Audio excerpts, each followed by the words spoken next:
Coming up on the 6 o'clock news, Election Day has arrived. Heavy turnout is expected to continue in both Minnesota and Wisconsin. We'll bring you live coverage of all the regional races, plus the rest of the day's news next on the 6 o'clock news. Two pros exchanging ideas. Why wouldn't you want to do it? Michael J. Fox, an actor who wants to learn how to play a cop. Do I get a gun? James Woods is the cop he wants to be. You're Yoda among cops. Egomaniacal little cockroach. I'm in the ghetto. He wants to be me. I think I lost the contact out there. They're not on HBO. Somebody call a cop! Not on Showtime. I mean another cop besides me! Only on NBC, the television premiere. All right, just stop. The Hard Way, Sunday on NBC.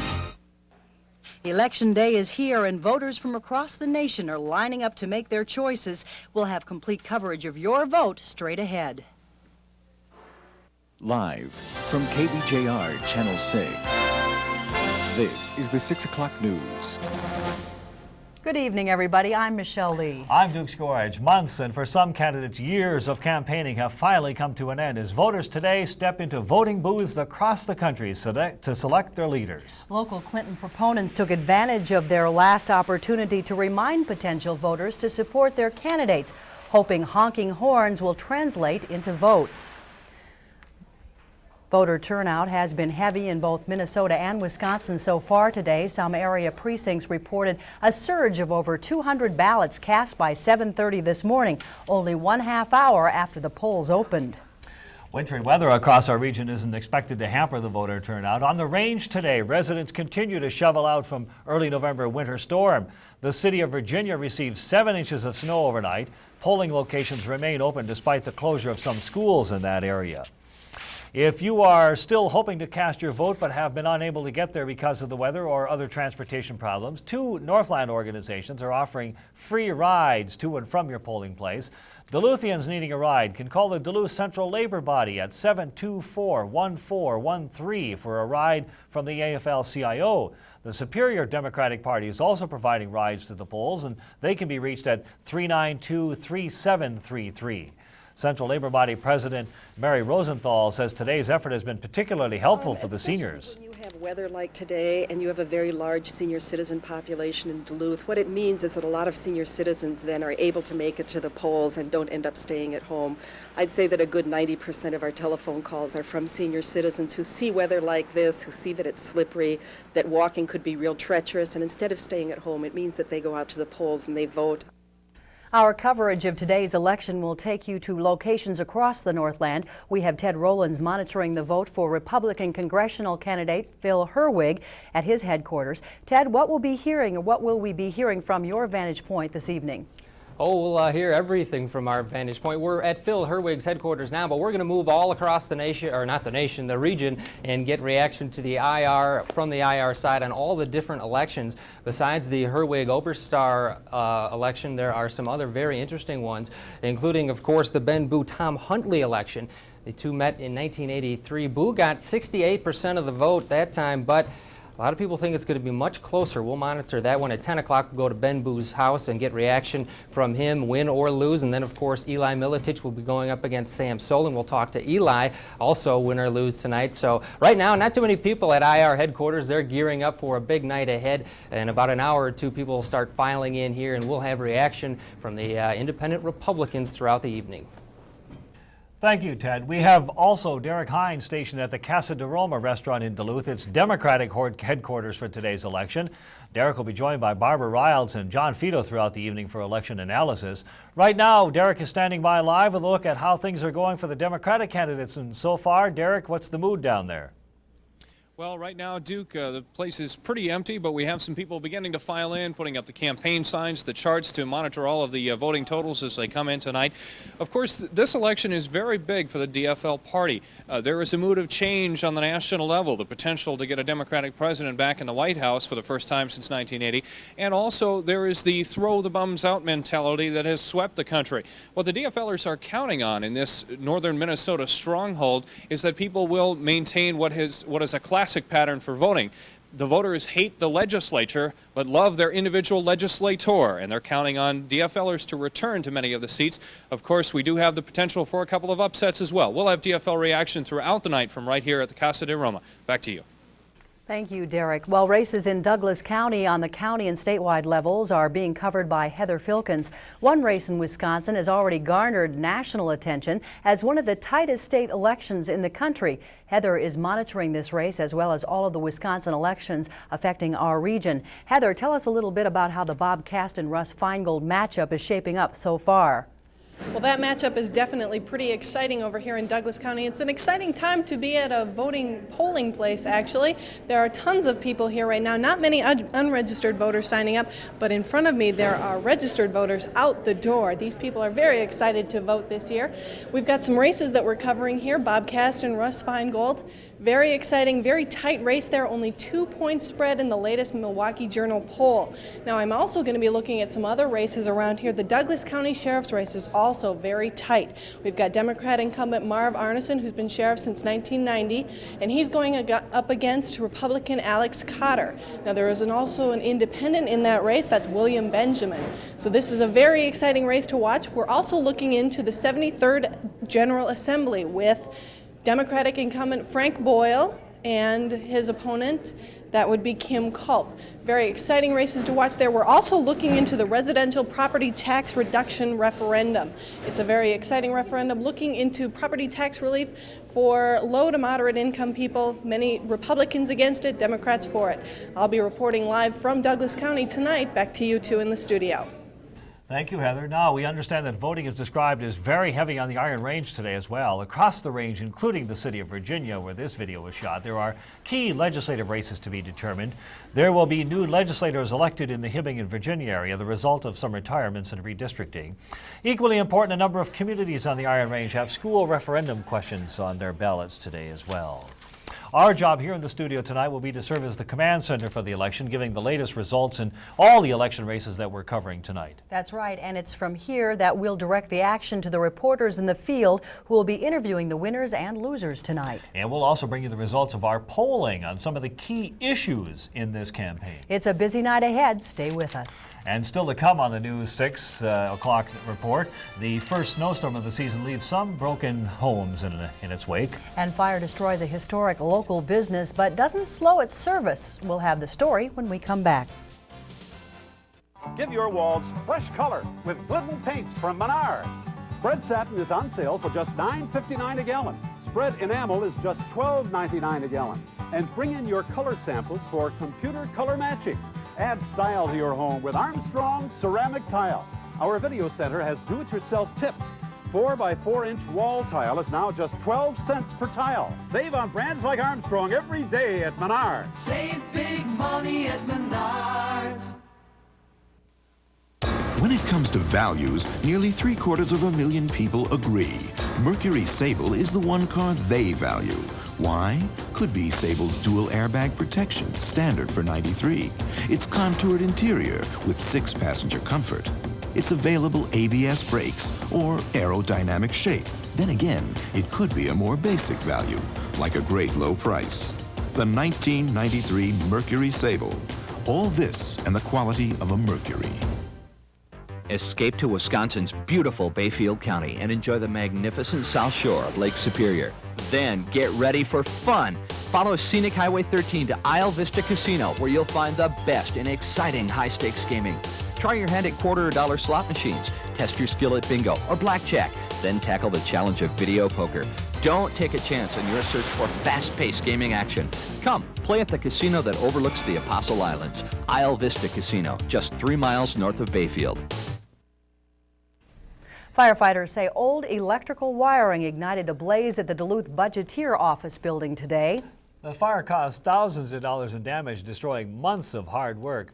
But as Amy Rutledge explains, despite the disaster, employees were back on the job today. Fire swept through the Duluth Budgeteer office building early this morning, 4 hours before employees arrived. When they did, they were shocked at the mess. Well, my sister called me at 25 after 6 this morning and said, wanted to know if I'd heard that the Budgeteer had burnt. And I said, no, I was just in total shock. And it was very emotional. When I got here, I was devastated. I couldn't believe it, that I was thinking a small fire. I didn't think the whole place was going to be wiped out. My office is gone, all the records, all the bookkeeping. it's all gone. The fire destroyed the building's front half. Heat from the blaze was so intense it melted telephones and scorched brand new computer equipment. A collection of ads and editorials, the paper was founded by Budgeteer President Dick Palmer's father. So when I got down here, it didn't really hit me until maybe an hour and a half later when I started to feel the emotion of it. But it's the first time I've been through this.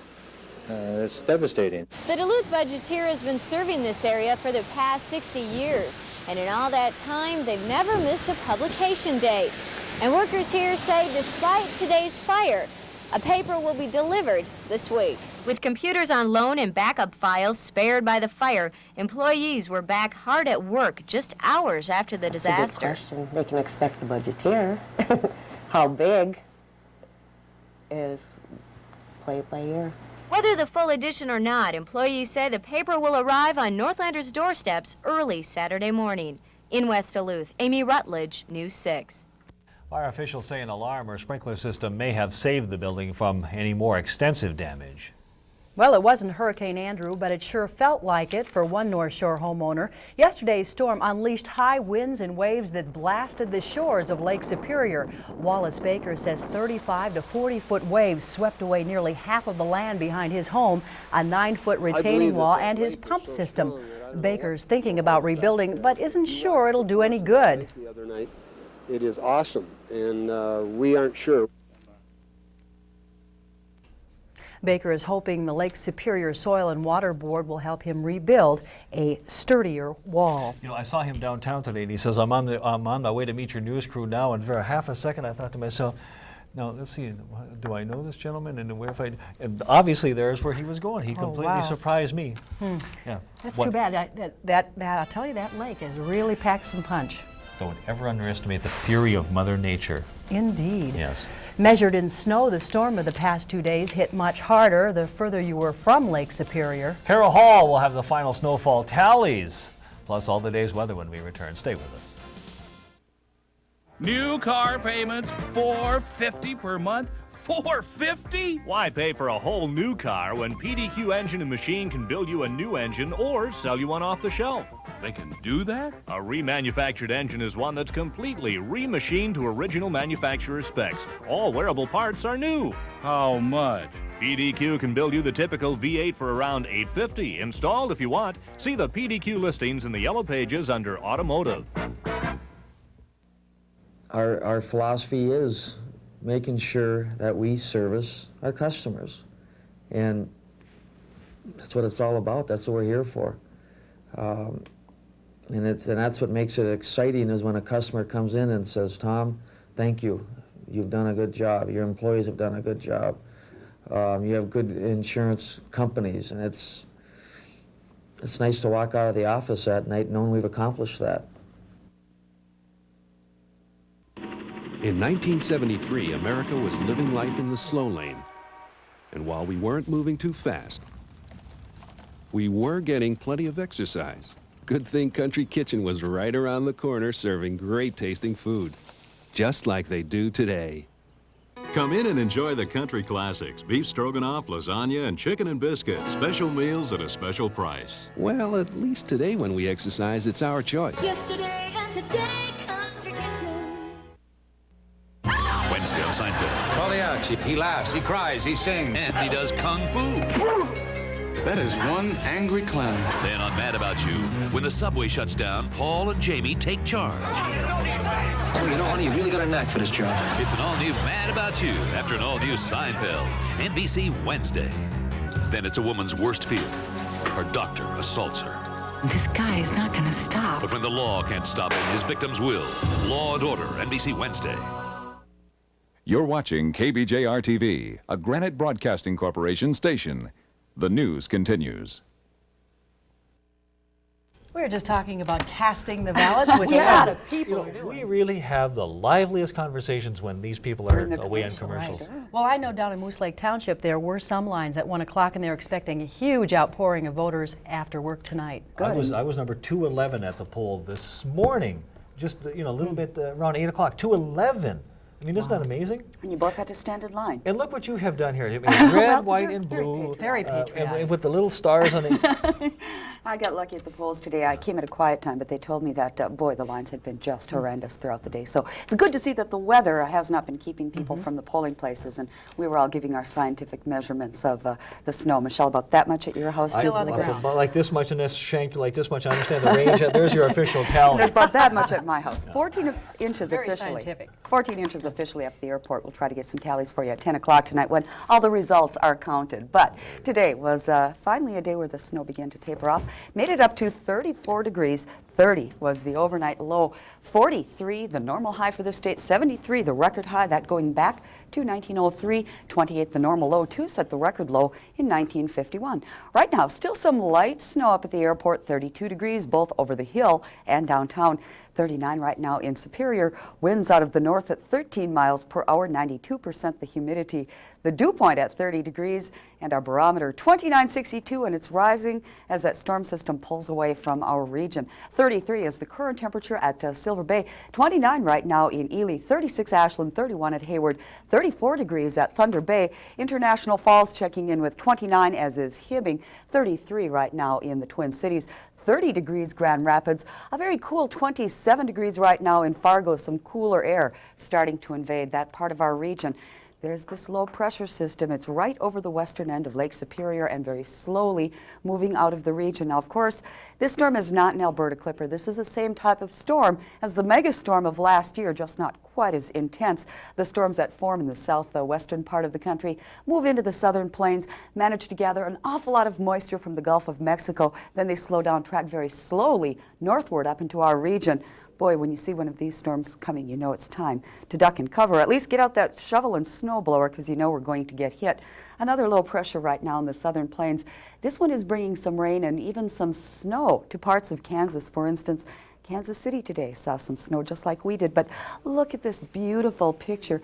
Bird out there doesn't seem to be phased, just going for a nice leisurely little swim as the snow continued to fall in Kansas City, Missouri earlier this morning. Well, let's go back to our satellite map and you'll see a beautiful shot of a classic storm system. Doesn't this just like a big comma shape, the swirling around of the clouds and then the trailing front? Right here, though, is a part of the country where we're seeing some problems already on this election eve. There have been reports of some very intense storms breaking out anywhere from Texas back into Louisiana and Arkansas. Several tornadoes have been cited. There have been some strong thunderstorm winds that have caused some damage and heavy rain and hail as well. Still some snow falling in our region. Let's take a closer look at that because it's really hard to see on the national map. But we do have a couple of bands of some lighter precipitation falling right now. It looks like the worst of it is over, so you can probably put that shovel aside for a while for the next day or so. We will, however, continue to see a few flurries.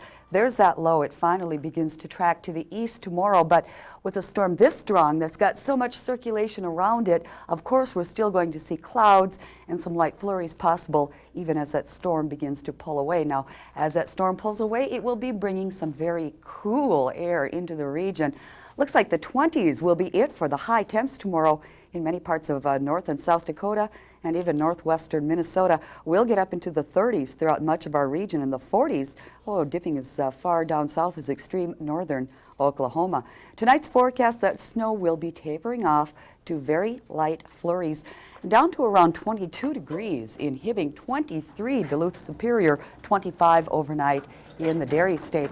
And tomorrow we'll have some cloudy skies and some strong northwesterly winds to contend with. Looks like our highs will top off at 30 in northeastern Minnesota, right around 33 in Ashland. Tomorrow night, really the bottom falls out here on the temps, down to about 16 on the range, 17 Twin Ports, 20 with some light snow still possible in northwestern Wisconsin. And Thursday, very cool, only 22 for the high temp on the range, 23 Twin Ports, 26 in northern Wisconsin, and some flurries are possible Thursday as well. Now, Friday, Saturday, and Sunday we'll be left with cloudy conditions and very cool as well, with a high only around 23 all 3 days. I can see Michelle already getting those warm winter mittens out and bundling up. Hand warmers, I think we need. We'll need them. Okay. Well, coming up in sports, hunters have only 3 more days to sight in their guns and charge up those hand warmers for Minnesota's deer opener. And the Minnesota Vikings have set their sights on a division crown after blowing away the Bears last night. Mike Burkett with that when we come back. Stay with us.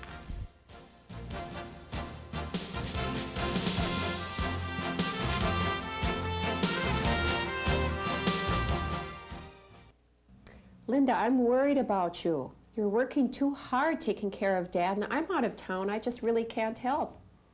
Are you okay? No, I'm kind of worried and I feel like crying all the time. There's so much to do and I never get out anymore.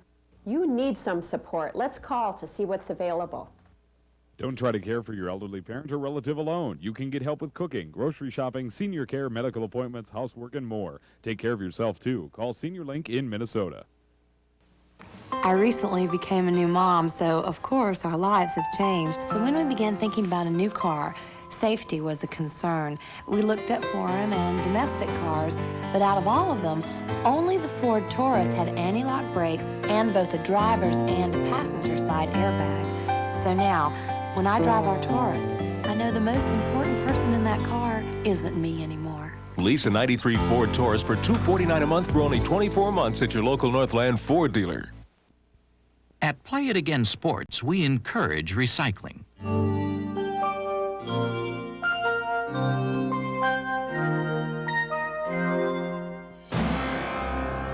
Play It Again Sports in Kenwood is under new management and has expanded their inventory. Choose from a huge selection of used winter sports equipment, including hockey gear and weight equipment, downhill as well as cross-country skis. Play It Again Sports, 1300 West Arrowhead Road, Kenwood Shopping Center, Duluth. Watch for the Wheel Deal logo for your chance to solve the puzzle and win a $60 gift certificate from Isle Vista Casino. Only on KBJR, Channel 6. How do I make new improved KFC Extra Tasty Crispy so crispy outside and so juicy inside? The secret is a special KFC package. Any questions? New improved Extra Tasty Crispy from KFC. Stop in at your local Kentucky Fried Chicken to try the great new taste of new improved extra tasty crispy fried chicken at a great price. 10 pieces only $5.99 from your local Kentucky Fried Chicken. Take some home tonight. The Bears is what you're talking And about, Ditka. right? Yeah. The Bears and Ditka, and Ditka's in all kinds of trouble in Chicago. He used to be one of the most popular men in that city, but not anymore, not this fall. The Bears are only 4-4 too, yeah. I saw him limp off the field last night, with that knee of his, giving him a lot of, it looked like he's in such pain. Well, yeah, physical and emotional, I think. Another Jim Harbaugh interception helped the Vikings to another emotional win over the Chicago Bears last night, but this time Mike Ditka was unemotional as the Vikings handed the Bears their worst home loss in the 11 years Ditka's been coaching in Chicago. The Bears were threatening early in the third quarter, down 14-3, but Harbaugh turns the ball over. Jack Del Rio comes up with the timely interception for the Vikings, his first of 2 in the game. Gets up, breaks tackles, and returns the ball 84 yards for the unlikely touchdown. The Vikings lead increasing to 21-3, and it was easy sailing from there for Minnesota. Another big play turned into another score in the fourth quarter as Steve Jordan, just off injured reserve, makes it 28-3 thanks to a beautiful block from Chris Carter downfield. The Vikes blow out the Bears 38-10, a humbling loss for the perennial powerhouse of the NFC Central Division. They're the best team we played by far this year, really. I don't play them twice, and they beat us twice, and they did a lot of good things. They're well coached, and they play awfully well. It was a chance for the nation to see that we're for real. It was a chance to get the exposure on a national level, and it was a chance for the rest of the league to see us in action, and so that always gets guys fired up. We don't get into a lot of the hype. That's a good part of what I think our success right now is that we just go out and we win the games on the field. We don't get involved with a lot of the talk and this, that, and the other. Our objective was to come out, play strong, play physical, to dominate them. We did that. We won the game. Now we go from here. The Vikings now lead the division comfortably. Chicago is second with their 4-4 record. The Packers and Tampa Bay tied for third at 3-5. Detroit, last year's division champion, is sitting last with a 2-6 record on the season. If you haven't voted yet for Telepicks this week, here are your choices for Sunday. You can either see the Raiders at the Eagles with Jim McMahon replacing Randall Cunningham at quarterback. I should say the Steelers. What am I saying? This is last week's games, guys. Uh-oh. No, Cleveland and Houston is the other game. Okay, it's either the Raiders at the Eagles or Cleveland at Houston. We were showing you last week's games. Hey, we're still getting this down yet. All you have to do is dial 1-900-454-KBJR and pick the game you prefer to see. You must be 18 years or older, and each call runs 95 cents a minute, and we'll have those graphics up for you tonight at 10 again, and I promise you we'll have them right. It's all this election stuff. It throws these numbers off, I'm telling you. The Minnesota Firearms deer season opens a half hour before sunrise on Saturday, and hunters who want to make sure they're on target may want to plan a trip to Superior just yet this week. The Douglas County Fish and Game League rifle range is open to the public until November 20th, the day before the Wisconsin deer opener. The range takes donations, with the money going directly back into the facility for targets, earplugs, and sighting guns. It's one of the last shooting ranges around, still open to the public. A range master is at the facility every day from 8 o'clock in the morning till dusk. So if you have to sight in your gun yet, a trip to Superior may not be out of the way. Scopes, targets, staple guns, earplugs, earmuffs, tools. And all you got to bring is your gun and your ammunition. Tomorrow, Thursday, and Friday, there'll be 1 million of them here anyway, because they got to have it sighted in by Saturday. And that was actually William Greeley. The Douglas County Fish and Game League rifle range is located just off Highway Z, south of Superior, with targets set up at 25 and 100 yards. The Los Angeles Dodgers finished in last place in the National League West this past season, partly because Tommy Lasorda was giving plenty of playing time to the team's young prospects. It paid off for one of them today, as Dodgers first baseman Eric Karros was named the National League Rookie of the Year.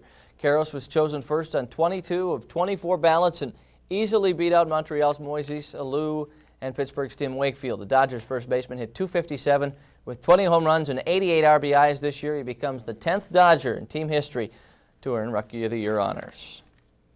Because of elections today, high school volleyball playoffs will be pushed back a bit this evening. All matches beginning after the polls close at 8 o'clock tonight. So check in at 10 for all the results from the subsection tournament in 7AA and the sectional playoffs in Class A. We do have one score in already. In subsection 3, Mountain Iron Buell over Ely, 3-0. And we'll have more numbers on volleyball, more numbers of a different kind tonight at 10 o'clock. And you guys will be busy with numbers of your own, of course, this evening. I'm dreaming numbers for like 2 weeks now. I've been dreaming numbers. Well, I hope you get them all right. It'll become reality tonight. All right. And we'll be right back. Stay with us.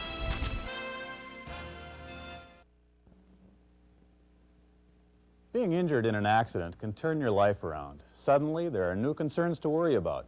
Hospital, doctors, therapy, and many difficult questions to answer. What's the value of your claim? What about lost income? Fortunately, our legal system is here to protect your rights, but with so many lawyers, how do you choose the right one? I'm Forrest Hutchinson. At our law firm, we devote all of our time helping people injured in accidents. We'd like to put that experience to work for you. Hutchinson and Marquardt. Put experience... May I help you? Oh, I'm here to buy Duluth News Tribune. Well, of course you are. What do you need? Sports scores, coupons, Sam Cooke, your horoscope? Well, sure, all of those. And comics for the kids? Yes. This isn't the first time I've seen you here. Don't you know that if you had home delivery, you could get the paper delivered to your house every day? That way you'd have more time to read all your favorite features. I hadn't thought of that before. Do you have the newspaper's number? Duluth News Tribune, the Northland's newspaper. You've never seen a pickup camper do this. Just one person can easily unload the revolutionary new Sport Cam at the push of a button. Inside, all the conveniences. See it for yourself at Northwest Outlet in Superior. Sport Cam turns your pickup into a sport conversion van for seniors, families, hunters, even for ice fishing. Where else would you expect to find a camper this revolutionary? Northwest Outlet in Superior. Stop by and put a Sport Cam on your pickup. If you're a sportsman who's been hunting for the prize of all prizes, enter the Pabst 3rd Annual Big Buck Contest and take a shot at winning a Polaris Trail Boss 250 ATV and many other prizes. Shoot over to your area weigh station with your field dress buck. Fill out an entry form and mail it and a picture of your buck to KBJR Channel 6 by November 24th. The winner will be announced November 26th during the sports segment of KBJR's 10 p.m. news. So take aim at Pabst Big Buck Contest. Sponsored in part by Dick Distributing Grand Rapids and Rainy Lake Beverage. Thanks for playing Pick 3. Good evening and good luck.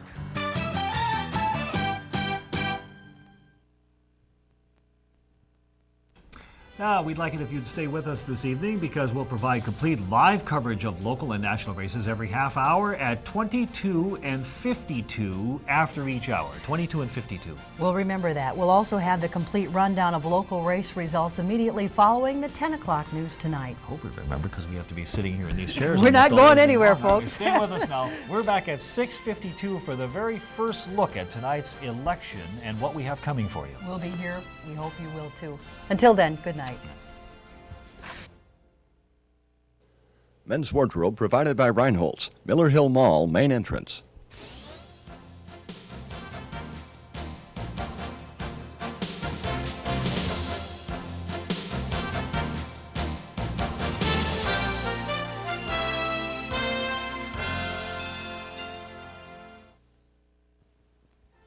Your lucky number for the daily Minnesota State Lottery drawings is 6.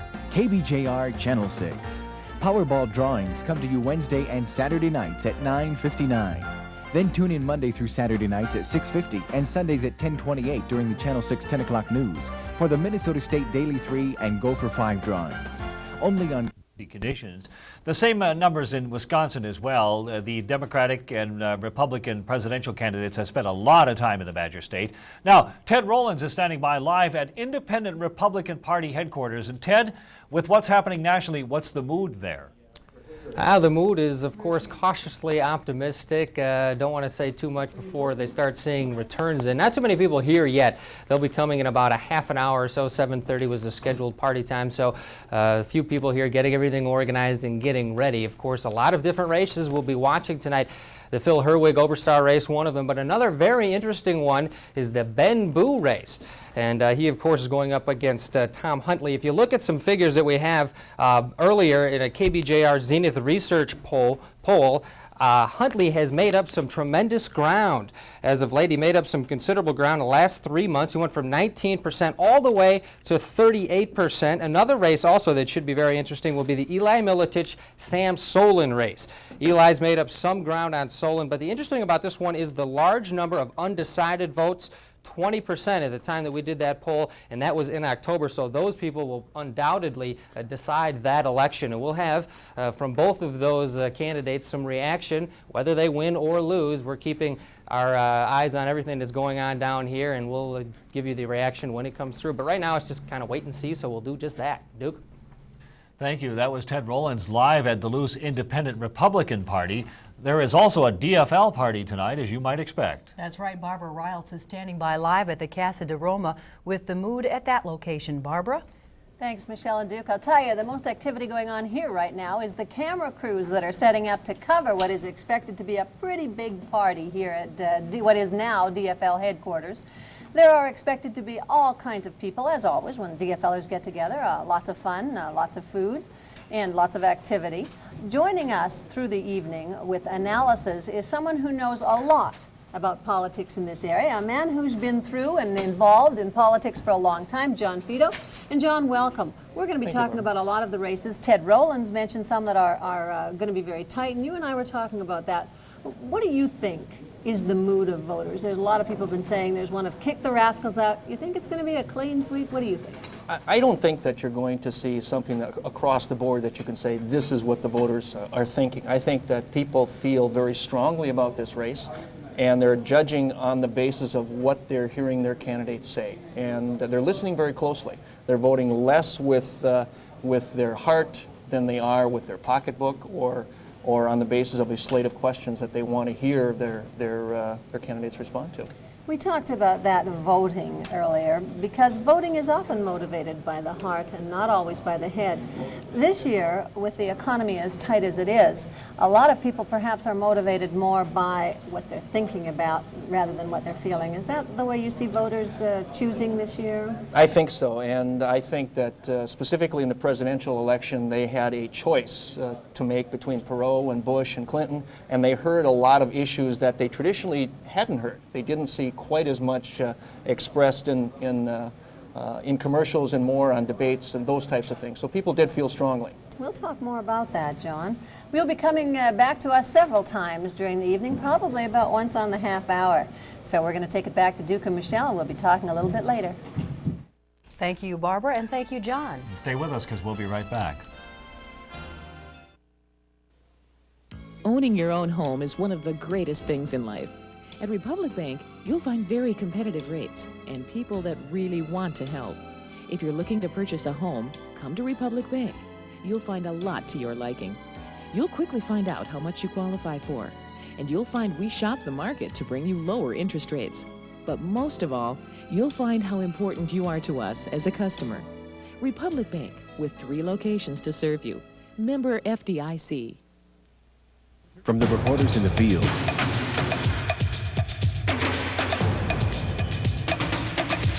to the anchors you trust the most, Channel 6 News brings home the breaking stories that impact your life. Just this past week, the more subtle poachers use headlights on automobiles to shine deer, but most use a spotlight, much like this one. It's a game to outfox the game warden. It's almost a rite of passage. complete and balanced coverage, week in and week out, only on KBJR Channel 6 News.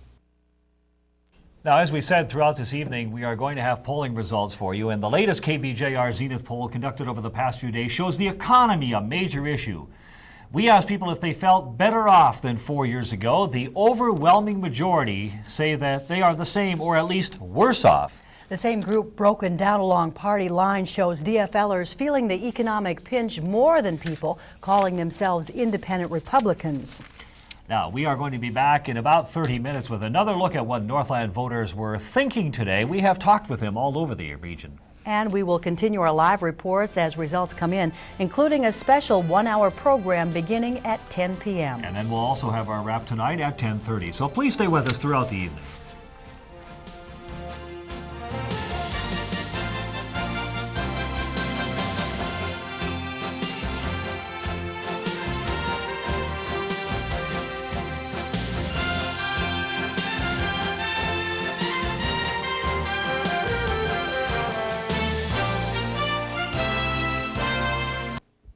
Matrix Skincare today translates into beautiful skin tomorrow. The skincare experts at La Pianato, with the help of Matrix Skin products, can help you give your skin the resources it needs to fight the visible signs of aging. Advanced Matrix formulas capture the most potent skin rehabilitators science can offer. If you're serious about skincare, choose Matrix. Make an appointment at La Pianato, now offering free parking in Superior and downtown Duluth. Call for details. From head to toe, there ain't no place that I can't go. Other trucks just eat my dust. Moved me from the start, 'cause I'm a Chevy boy at heart. That's my Chevy, that's my truck. Hey, that's my Chevy, ooh, that's my truck. Jeopardy, weekdays at 4:30.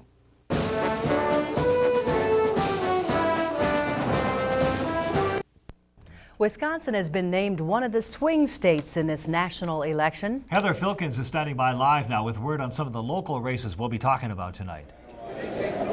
That's right, Duke. I'm right here at Democratic headquarters at the Bridgeview Motel in Douglas County, right here in Superior, which could also be called Frank Boyle headquarters. He is the only candidate here right now. He's with the 73rd General Assembly. He's running against Republican Kim Culp right now. He says that he's very upbeat. That's the mood around here in this whole place, very upbeat. Every time they see a state go to Clinton, they get very excited. Talking about Frank's campaign lately, he says it's been a long 6 months and he's ready for this night to be over, but he's very excited about his possibilities. We'll have more about all that's going on here in Douglas County. Reporting live, I'm Heather Filkins. Back to you in the studio. Now, we'll be back in 1/2 hour with conversations with local experts on what we can expect to see when the first numbers from the Northland begin to roll in. And don't forget, we'll stay with those numbers and have complete totals in a special hour-long 10 o'clock news. We'll see you in another half hour.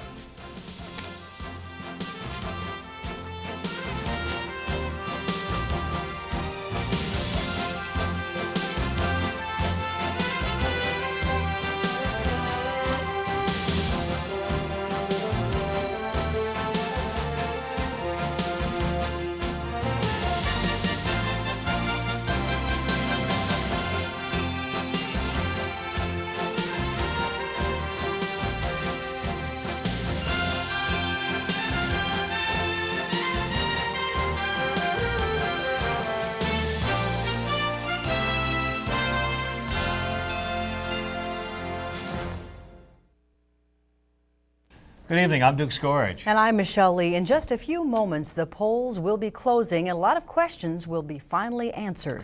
Derek Hines took time out today to talk to local financial experts on what a possible Bill Clinton win might mean to the Northlands economy. In the weeks leading up to the election, the economy has almost reached a standstill. With change in the air, investors are waiting to see who'll win to make big decisions. If Clinton gets in, I think the market will do well, but I think it would have done better under Bush. If Clinton gets in, the markets, we feel, should be pretty good during the first year of his administration. The consensus is no matter who wins, the economy will improve in the short term. As the election ends the uncertainty of the past few months, the differences will appear by mid-year of 1993. If there are higher costs, certainly the airline industry and the oil industry and any industry that's dependent on fuels or a lot of debt are going to be the ones that are going to be hurt. With a Clinton win, manufacturing, building, and utility issues are expected to gain. Petroleum and pharmaceuticals may fall. After a projected minor rise in interest rates, the future of the prime rate and inflation are still in question. They're the key factors to the direction of the economy for 1993. In Duluth, Derek Hines, News 6. Now, Derek is standing by live at DFL headquarters at the Casa de Roma in Duluth. Derek, can you tell us what the local candidates are talking about and thinking tonight?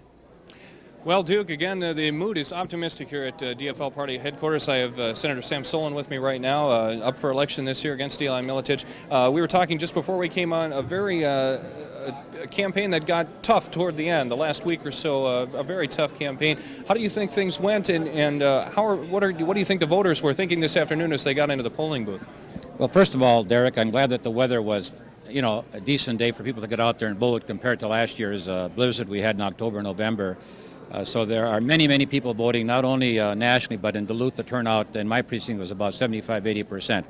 So the will of the people is going to be expressed tonight. In about 4 more minutes, the polls will close. We're optimistic, hoping that we're going to win tonight. It's been a very difficult campaign for me. I've been, getting attacked considerably by my opponent, but that's part of the political process, more than I really thought I would get. But I think that the voters are going to look at the record that I've accomplished over 22 years and hopefully that they will give me another chance to go back for 4 more years. When you go back, do you have some clear plans for economic development up in the region now with Northwest Airlines temporarily on hold?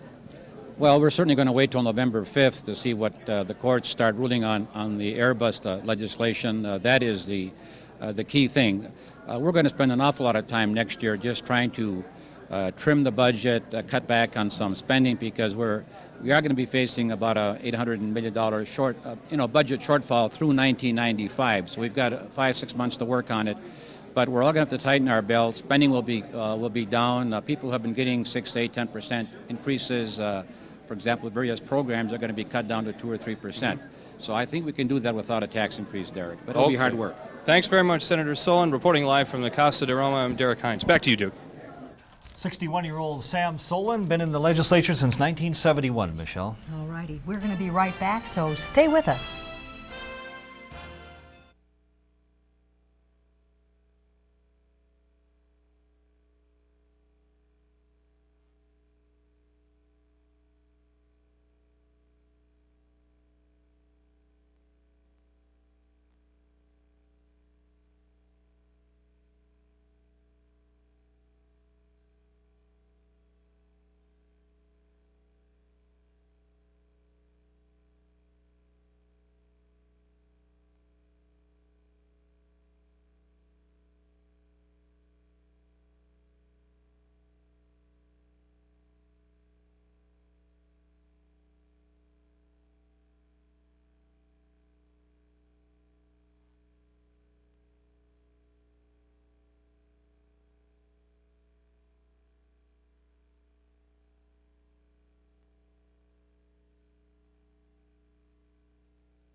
Now excitement is building down at the Herwig for Congress headquarters. For the first numbers, Ted Rollins is standing by live. Ted?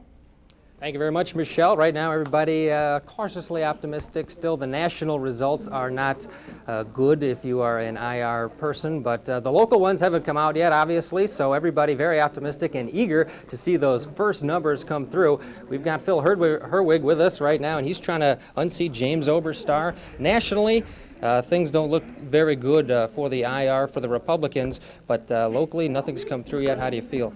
Well, I think what you have to look at across the country or in our own district, you have to look at what the people want. They want change, and that's what they're getting. So I don't say it's not positive. It's what the people are willing. Anti-incumbency? Very, very big factor, I think. And I think you're going to see that all through the country tonight. Polls just closing. How do you feel? Great. Absolutely great. I feel we've done our job as a challenger, and whichever way it goes, I'm going to be very happy with it. How'd the campaign? Absolutely. How'd the campaign? You were saying earlier that you didn't think it was a tough campaign. It's just that nobody had ever done this. No, before. I never accepted the idea that this was a tough challenge, because I don't think that Oberstar has ever really been challenged, and so I'm wanting to see what happens with these votes tonight. All right, Phil Herwig, thank you very much. Thank you, Ted. Everybody here waiting the results, anxiously waiting, and we'll be here in an hour, hopefully, with some results, and we'll talk to some prospective winners or losers, whatever the case. Thank you, Ted. Now we come back in a half hour. We'll hopefully have some preliminary numbers for you. Stay with us. We'll be back in about 30 minutes.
Good evening, everyone. Good evening, everybody. I'm Michelle Lee. I'm Duke Scorch. As you may just have seen, NBC News has projected Minnesota a victor for Bill Clinton, and the 10 electoral votes in the state of Minnesota go in the Bill Clinton column. He has already taken Michigan as well, and Wisconsin is too close to call. But that's not the big news that we have just received. That's right. We just have some news in from Wisconsin. 2 Milwaukee television stations have projected Democrat Russ Feingold the winner in the U.S. Senate race in Wisconsin. Now, early projections have it that a democratically controlled Senate is a strong possibility yet tonight. Stations WTMJ and WISN based their projections on exit polling tonight. Yes, and so that would mean that both the House and the Senate and the presidency would be controlled by the Democrats.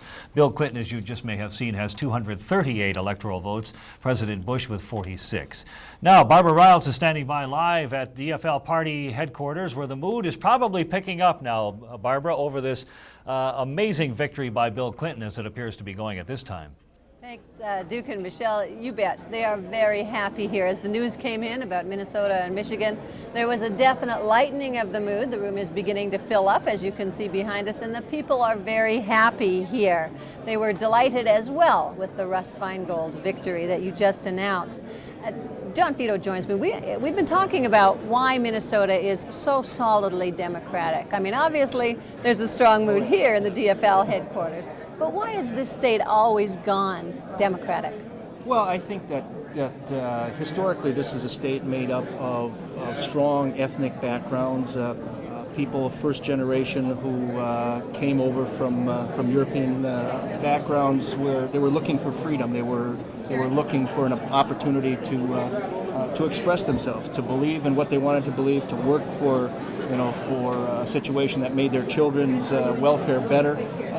those issues have not changed, and that continuation of a strong social background when it comes to selecting their candidates is obvious. As to historically, we sometimes find ourselves as the only red spot on a national map when it comes to voting for Democrats on a presidential basis as well as local candidates. That idealism certainly plays a role. Also the fact that this has always been a strong, this state was built on its labor, its taconite and its timber. That's got to play a role too.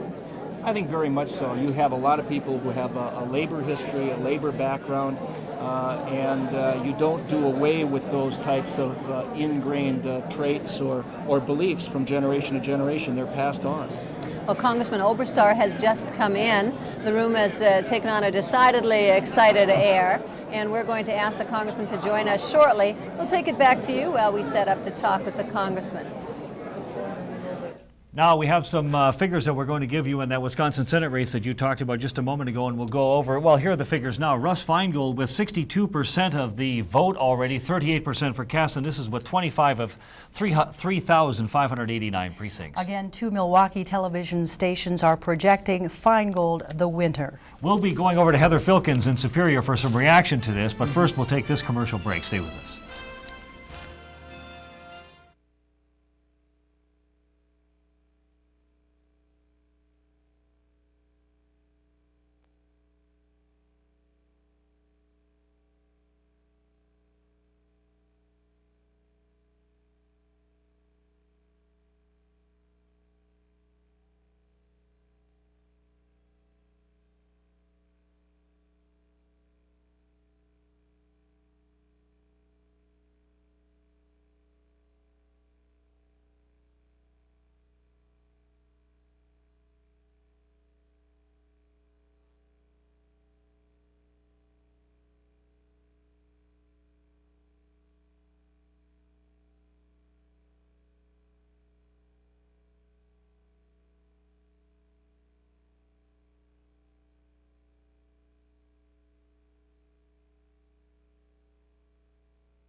Heather Filkins has been standing by live at the Bridgeview in Superior, where Democrats are gathered to hear the first numbers. Heather, what's the reaction as far as this Feingold projection tonight? I can't even tell you. These people are so excited about this Feingold. As you can hear behind me, very excited. That's the only way to put it. They are pushing for Feingold.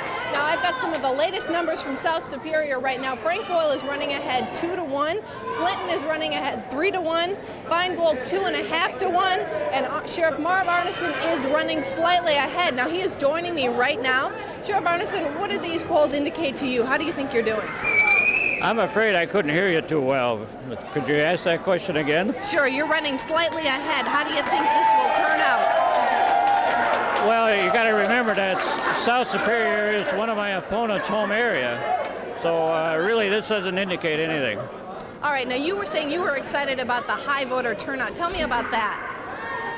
Well, I'm just excited that I can be a part of something like this. I had a call from Chippewa Falls this afternoon, and they predict the turnout 90%. I, of course, work at the city-county complex where it's a voting poll, and all day long there was people coming and going. It's exciting. All right, thank you very much, Sheriff Arneson.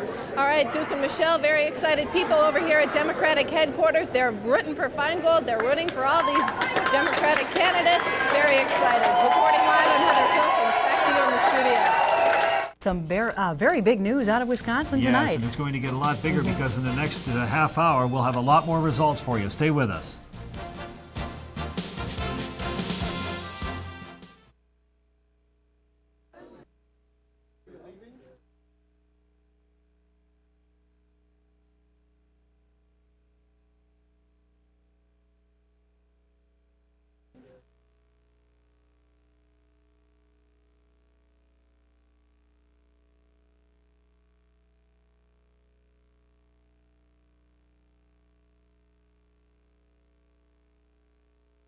Good evening, everyone. I'm Michelle Lee. I'm Duke Scorch. Well, as you can well imagine, the numbers are really starting to come in now to our election headquarters here at KBJR TV. And quickly, we're going to go to the boards that we have, and we have quite a few races that we're going to bring for you now during this cut-in. This is the Minnesota vote total for the presidency, and you can see that Bill Clinton, Al Gore, 52-25 over George Bush, 23% for Ross Perot. Quite a surprise, I would think, that some people might expect that Ross Perot drawing that well in Minnesota. That is the presidential vote in Minnesota. Now moving along, we have the U.S. Senate race in Wisconsin with Russ Feingold, the challenger, with 57% of the vote, with Robert Kasten, the incumbent, with 33%. And now Feingold's people tonight are saying that because of the enormous turnout, voter turnout, that attracts the younger voter to the polls, and they say that the younger voters were backing Feingold. Michelle, we have also received some numbers in, and I understand that they are so new that we haven't had a chance to put them on the boards yet, but we can tell you that Tom Huntley is ahead of Ben Boo in Minnesota House District 6B, and that is the city of Duluth and the northern townships. Tom Huntley reading 51 to 49%. That is in House District 6B. We can also tell you that Doug Johnson in Senate District 6 has a very comfortable lead over his two opponents, Tom Ruddles and Jerry Schuster. Now, let's go to Barbara Riles over at after a break. We're going to go to Barbara Riles, who was with Congressman Jim Obastar. But first, we'll take a break. Stay with us.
Ted Rollins is with the Republicans tonight. Ted, the mood must not be all that unexpected. Well, yeah, it's not too bad thus far. There's a good crowd here now gathered. Nationally, obviously, not a lot of good news, but locally, there hasn't been any news, so that is good news at this point. Everybody upbeat and optimistic. One of the candidates that is in an election right now is Rilla Opelt, and Rilla, you're trying to unseat the oldest and longest-serving lawmaker in the state of Minnesota in Willard Munger. Here you are, campaigning is over, election results starting to come in. How do you feel? I feel good about it. I feel that I've given the voters a choice, and if they choose to go for the one who's all for spending and raising taxes and against business, that's their choice. Choice not always offered to the voters in this area. A lot of these incumbents have gone unopposed, and now there's a trend where there are candidates coming out like yourself. And I believe that that's the way it should be. We should have that choice. And I think they may make the choice. Okay, Rilla, thank you very much for joining us. Everybody here awaiting the local results, as is everybody around the Northland. Duke, Michelle. Ted, thank you. We can now show you the results in Minnesota's 8th Congressional District, where Jim Obastar, who has been there since 1974, has a very commanding lead over his challenger. This is the latest vote totals now, 70% for Jim Obastar. We understand the congressman is with Barbara Riles at DFL headquarters, or Derek Hines is with the congressman. Derek? Thank you, Duke. I'm here with Congressman Jim Obastar, his daughter Monica with us tonight. Encouraging numbers, 70 to 30%. How does that race compare with the presidential race now? Clinton is leading considerably here. What's your feeling at this time? Oh, I think this is a really exciting evening. It shows that the people have rejected the politics of negativism and the politics of attack and destroy. They want answers. They want a stand up for something president. They want this country to move ahead again, and they want the Congress and the president together to address the real substantive issues of this country on health care and jobs, growing the economy, rebuilding America's infrastructure, dealing with foreign trade, creating future for our young people with education. That's what this election was all about. That's what those numbers reflect. All right, now with the potential of Bill Clinton coming away with a presidential victory, there's been some talk about you're being offered a position in the cabinet. You said that you'd rather stay with the Congress. Looking at a chairmanship, the Public Works Committee. Well, there's a good possibility. I know there's been speculation about me. about Senator Lautenberg from New Jersey and my colleague Norm Mineta on the Public Works Committee. And I think Norm Mineta from California, a former mayor, Japanese-American, spent the war years in an internment camp in the Nevada desert. It would be an ideal Secretary of Transportation, and then I could be chairman of the Public Works Committee. All right, sounds very good. Thank you, Congressman, for joining us. We're going to head back to the studio right now, reporting live from DFL headquarters. Back to you. All right, very interesting. The incumbent holding a very strong lead at this hour. Yes, Michelle, we can also tell you that in Wisconsin's 7th District, Dave Obey has a 72 to 28% lead. Now, we will be back throughout the evening, so our next cut-in comes in a half hour. Please stay with us. We'll have new results. We'll be right back, so stay with us on this campaign election 92 night.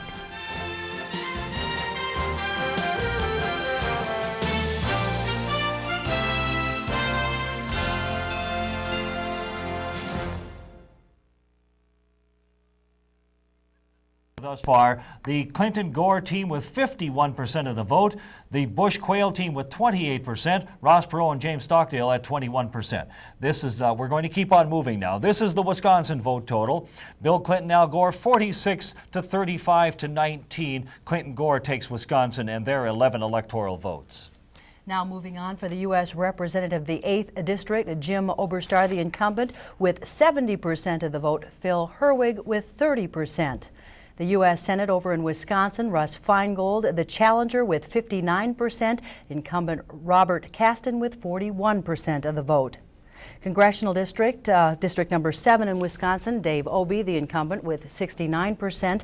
Dale Vanis with 31%. That's with 31 of 634 precincts counted. Now, this is the Wisconsin referendum, and this is the one about the property tax amendment imposed on residential and agricultural properties, the one also aimed at some small businesses. Nothing in that race. This is Minnesota Senate District 7 now, between longtime friends. In fact, they've been known each other for 35 years. Sam Soul and Eli Militich, 63-37. Militich had gained in recent days, but obviously Sam Solon with 63 will win. Doug Johnson, the first time Doug Johnson has had an opponent in any election since 1976 or 86, and he was elected senator for the first time in 76. Doug Johnson taking 50% of that vote, and independent Tom Reynolds down at 20%. Now moving on to the Senate District number 5 with Jerry Janasich, the DFLer there with 59%, Matt Matisich with 41%. This is the new seat in Senate 5. And the Senate District 3, a big district, Bob Lemon with 95% of the vote, Bob Lassard with 5% of the vote so far. Obviously, that is so early that we can't make any speculations on that race. Senate District 8, Florian Shimoleski with 89% of the vote over Wayne Gilmy, the independent Republican. That's just with one precinct reporting, however. Tom Huntley and Ben Boo, 52% for Tom Huntley, 48% with Ben Boo. This is less than half of the precincts reporting. We can tell you that in recent days, Tom Huntley was gaining in the polls. He had cut his margin from 19 to 38% in recent days. He was gaining about 1% a day in the polls. That is not a surprise. Some very interesting developments tonight. Ted Rollins is at the home of Ben Boo, the incumbent, and he taped an interview earlier with the incumbent. I received the same number of votes this year as I did 2 years ago, as I did 4 years ago. And the additional voting this year swung clearly to the DFL. And that's, so Tom won it, and he won it well. Anything you could have done, campaigned any differently, or looking back? Well, I never thought the issues were critical. It was if I could hold on to what I had, and we could not anticipate, or we should have anticipated this huge voter turnout. Don't know what I could have done about it, but that's what happened. Future plans? Ben Boo, first elected in 1973 or 83 to the legislature. He is 67 years old, and interestingly enough, in that 1983 election, it was Tom Huntley who lost to Ben Boo. Now, Derek Hines is at the Democratic headquarters at the Casa de Roma restaurant in Duluth, where most of the DFL candidates have gathered, and I see Derek standing by there with a very jubilant Tom Huntley. Derek? Thank you, Duke. I'm here with Tom Huntley. Ben Boo has just conceded a few moments ago. What are your thoughts at this time? Well, I'm extremely happy, and I'd like to say something about Ben if I could. He's a model public servant, has a lifetime career, a very dignified service to the public, and never a hint of scandal. He's a wonderful public servant. Were you surprised at the rate at which you accelerated toward the end of the campaign? What did you think about those numbers as we drew near to today? Well, I started out in nowhere, as you know, and we've really been coming on strong towards the end. I think part of that is my message was getting across, which was change, emphasis on education. Certainly part of the DFL, a big night for them as well tonight. Well, it's a great night for the DFL, let's face it. It looks like they're winning every place, and that helped me, there's no doubt about it. All right, Tom Huntley, thank you very much. Duke, Michelle, back to you. Again, the big story at this hour, longtime Republican incumbent in Duluth, Ben Boo, concedes to newcomer, or not necessarily a newcomer, but the DFLer Tom Huntley. Very active political family for many years, UMD professor, and he and his wife very active in DFL politics for many years. Now we'll be back with more election returns in just a moment. And we'll have more live candidate reaction to today's voting after this brief commercial. Stay with us.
Again, a big election night here. Some news of Sam Solon making a speech at this hour. Yes, Eli Militich and Sam Solon, a race that they have already known. We understand we are having some audio problems and that Sam Solon is making his acceptance speech, or at least his thank you speech to DFL partisans at the Casa de Roma. We expect to go there shortly.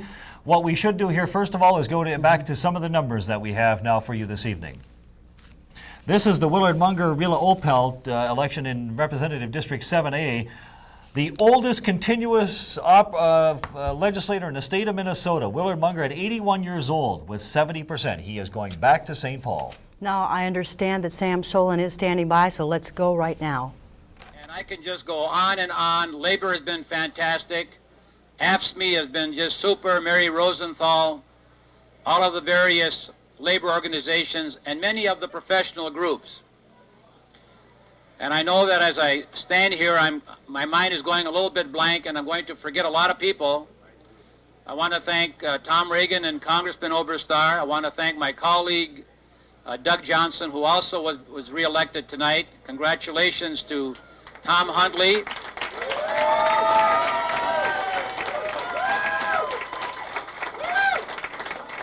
To the firefighters who did so much for me, the Duluth firefighters, and to the Duluth Police Department union that endorsed me.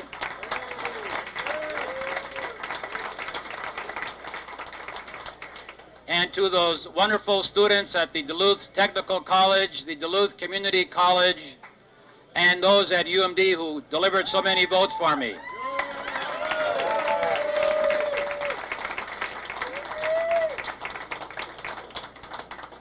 I'd like to thank the Casa de Roma for providing all of this free tonight.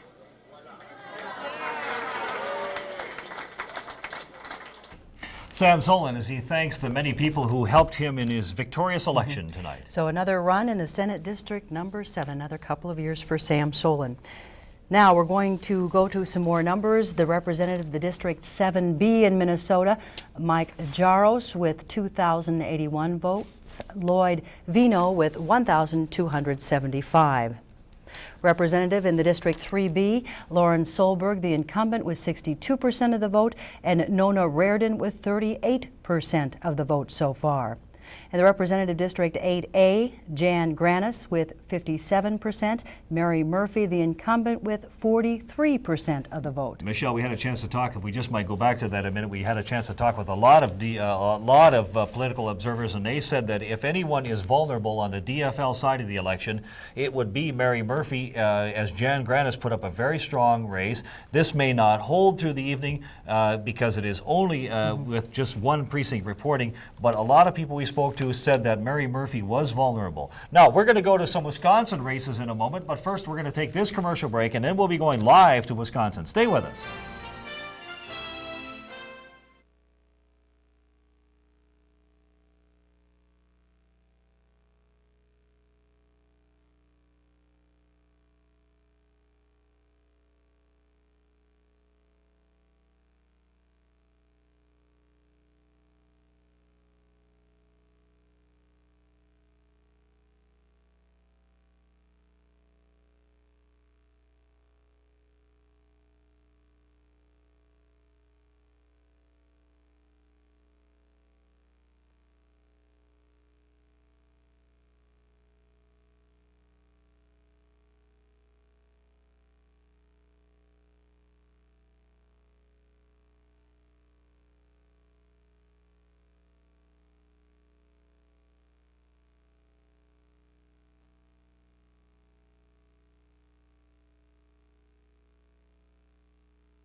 Welcome back to our campaign coverage. We're going to rejoin NBC, where President Bush is about to speak to the nation. Hey, listen, we got to get going. Thank you. Thank you very much. Hey, listen, you guys. Hey. Thank you very much. Look. Thank you so much. Well, here's the way I see it. Here's the way we see it, and the country should see it, that the people have spoken, and we respect the majesty of the democratic system. I just called Governor Clinton over in Little Rock and offered my congratulations. He did run a strong campaign. I wish him well in the White House, and I want the country to know that our entire administration will work closely with his team to ensure the smooth transition of power. There is important work to be done, and America must always come first. So we will get behind this new president and wish him well. And to all who voted for us, voted for me, here, especially here, but all across the country. Thank you for your support, and we have fought the good fight, and we've kept the faith, and I believe I have upheld the honor of the presidency of the United States.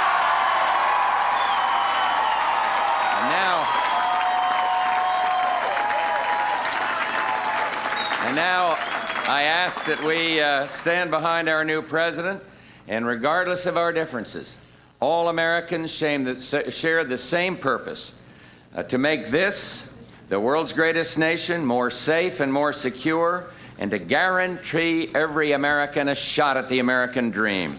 And I would like to thank so many of you who have worked beside me to improve America and to literally change the world.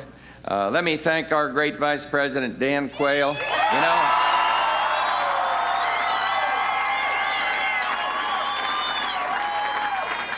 in the face of a tremendous pounding, he stood for what he believes in, and he will always have my profound gratitude and certainly my respect. And I would like to salute so many that did special work. Rich Bond up at the RNC, Bob Teeter, who ran the campaign, Bob Mossbacher, our entire campaign team, and they've run a valiant effort in a very, very difficult year. And I also want to salute the members of the cabinet, all of whom have served this nation with honor, with integrity, and with great distinction.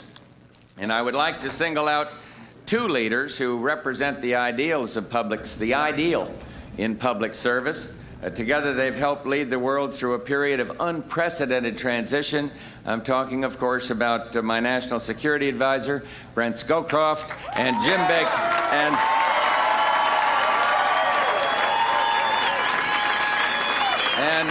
my good friend and fellow Texan, our Secretary of State, Jim Baker.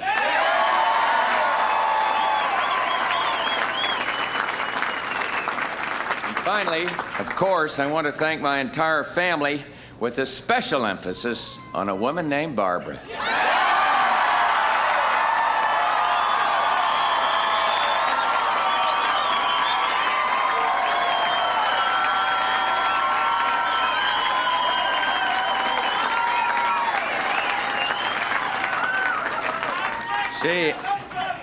She has inspired this entire nation, and I think the country will always be grateful.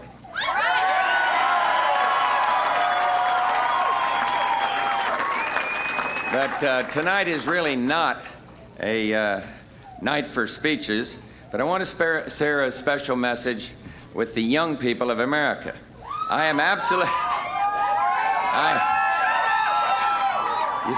remain absolutely convinced that we are a rising nation.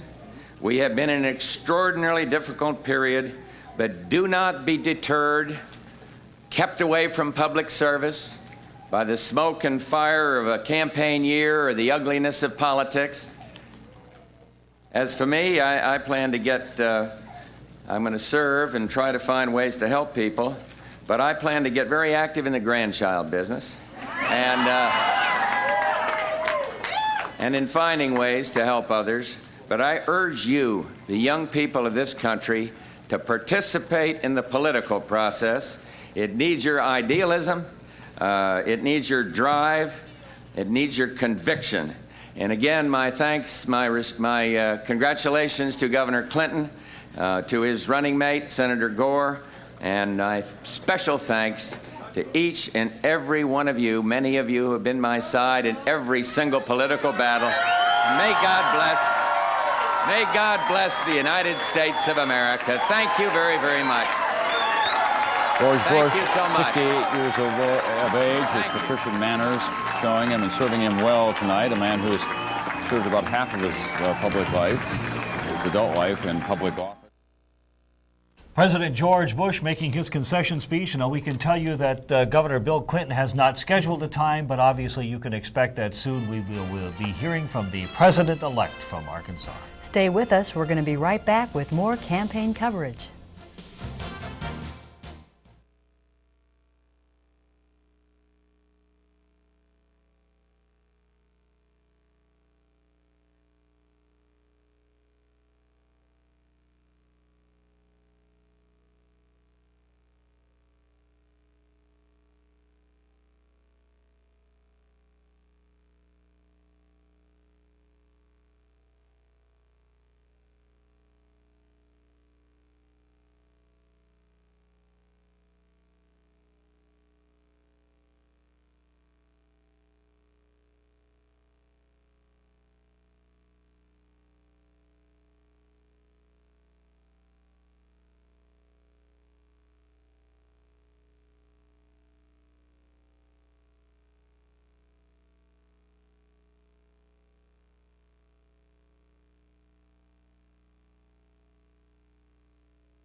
A devastating fire has Duluth budgeteer employees scrambling to meet this week's deadline. The newspaper's offices sustained extensive damage after an electrical fire broke out earlier this morning. Thousands of dollars in new computer equipment were lost, and weeks of hard work went up in smoke.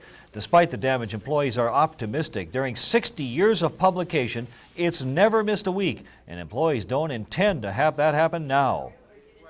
Paper has to go out, you know, that's the name of the game. The paper goes out without fail, so, and we will do it. The building housed staff and files. The weekly shopping guide is printed now at the Superior Telegram offices. There are a man, a child, and a gull standing frozen on Canal Park today. The bronze sculpture was designed by Sterling J. Rathsack of Superior. The Duluth Public Arts Commission and city planners wanted a piece at the entrance of Canal Park to provide a whimsical, lighthearted welcome to our area. This particular project was designed specifically for Canal Park with the object of introducing an element of lightness and something that reflected the purpose of the park, which is family enjoyment and tourism. The sculpture cost the city $35,000 paid from the city's tourism tax fund. Well, hopefully the heavy wet snow accumulated over the past 2 days has moved out of the area. The question is now, will it warm up enough to melt? Carol Hall will have the details when we come back, so please stay with us.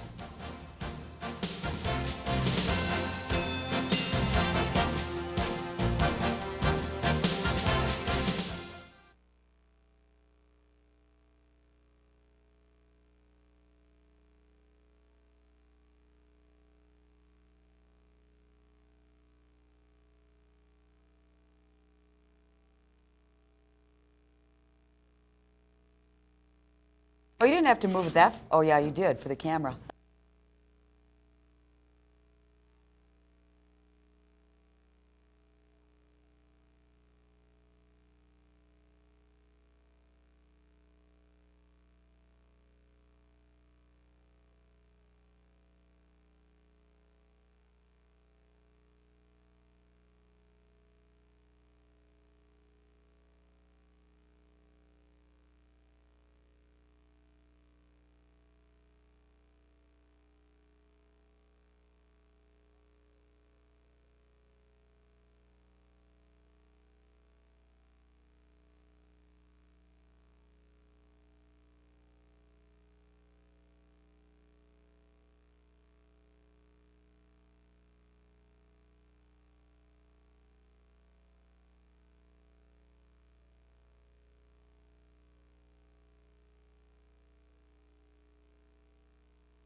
We've been so busy tonight, we don't even know what the weather's like out there. Is there weather out there? I think there must be. There's some out there. Let me tell you about it real quickly. Today we only got up to 34 degrees for the high temp, the overnight low 30, so it's been a little bit cooler than normal. You're right, that heavy wet snow has ended and things are looking much better. Again, today a little bit on the cool side with the high right around 34, 43 the normal, 73 our record high, and that goes back to 1903, 28 the normal low, 2 set the record low in 1952. Right now still some light snow falling up at the airport, and we've cooled off just a bit to 32 degrees.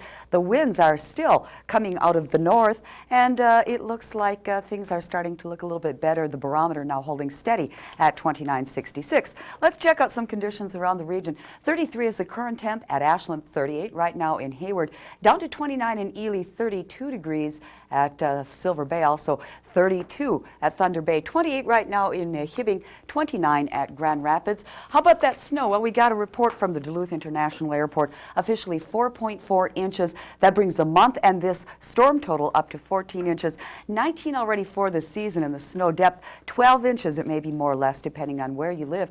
There's the system that brought us the snow. It's slowly tracking off to the east, so we won't worry about that one anymore. A few flurries. This system, however, is managing to set off some very intense storms down in the southern part of the country. Reports of tornadoes in Shreveport did a little bit of damage, but fortunately we haven't heard about any injuries. Let's zoom in closer to home and see what's going on. Not a lot showing up on our radar right now. Things are looking pretty good. Just some very light snow that really isn't showing on the radar, and that's what we expect to happen tonight as we take a look at our forecast.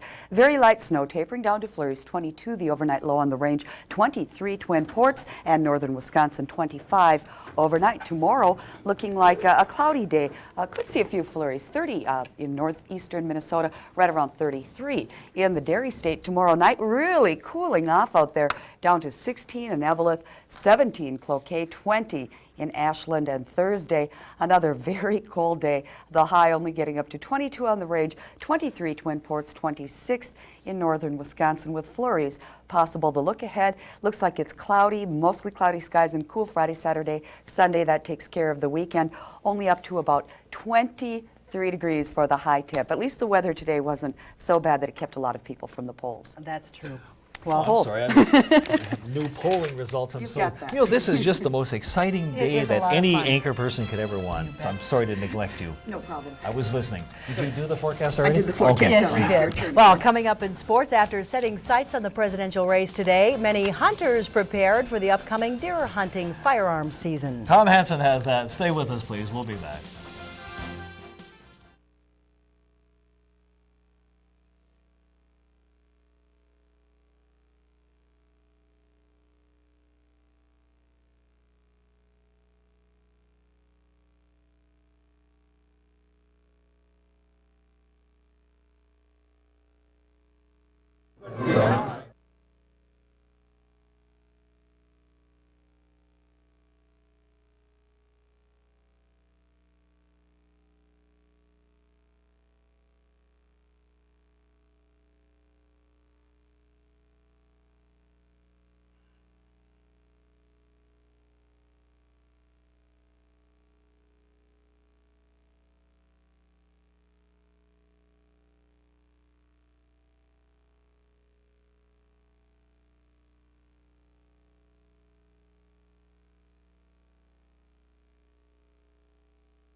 We realize that there are more things happening in this world than elections tonight. There's the world of sports. Take a breath.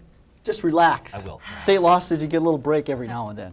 We're at the halfway point of the NFL season, and the Vikings find themselves with a comfortable 2-game lead over second-place Chicago. Thanks in part to last night's victory, Minnesota is now 6-2. And last year's division champion, Detroit, has had their troubles at 2-6. Only one team, Minnesota, above 500, 8 games in, Packers 3-5, and Tampa Bay also at 3-5. The Vikings' win last night gives them the first 2-game sweep of Chicago since 1988. I think we both wanted a physical ball game. I think that's all we talked about really all week, and that's basically what it was. The quickness on our defensive front was good. I think our guys were getting off, beating them to the punch to a certain extent.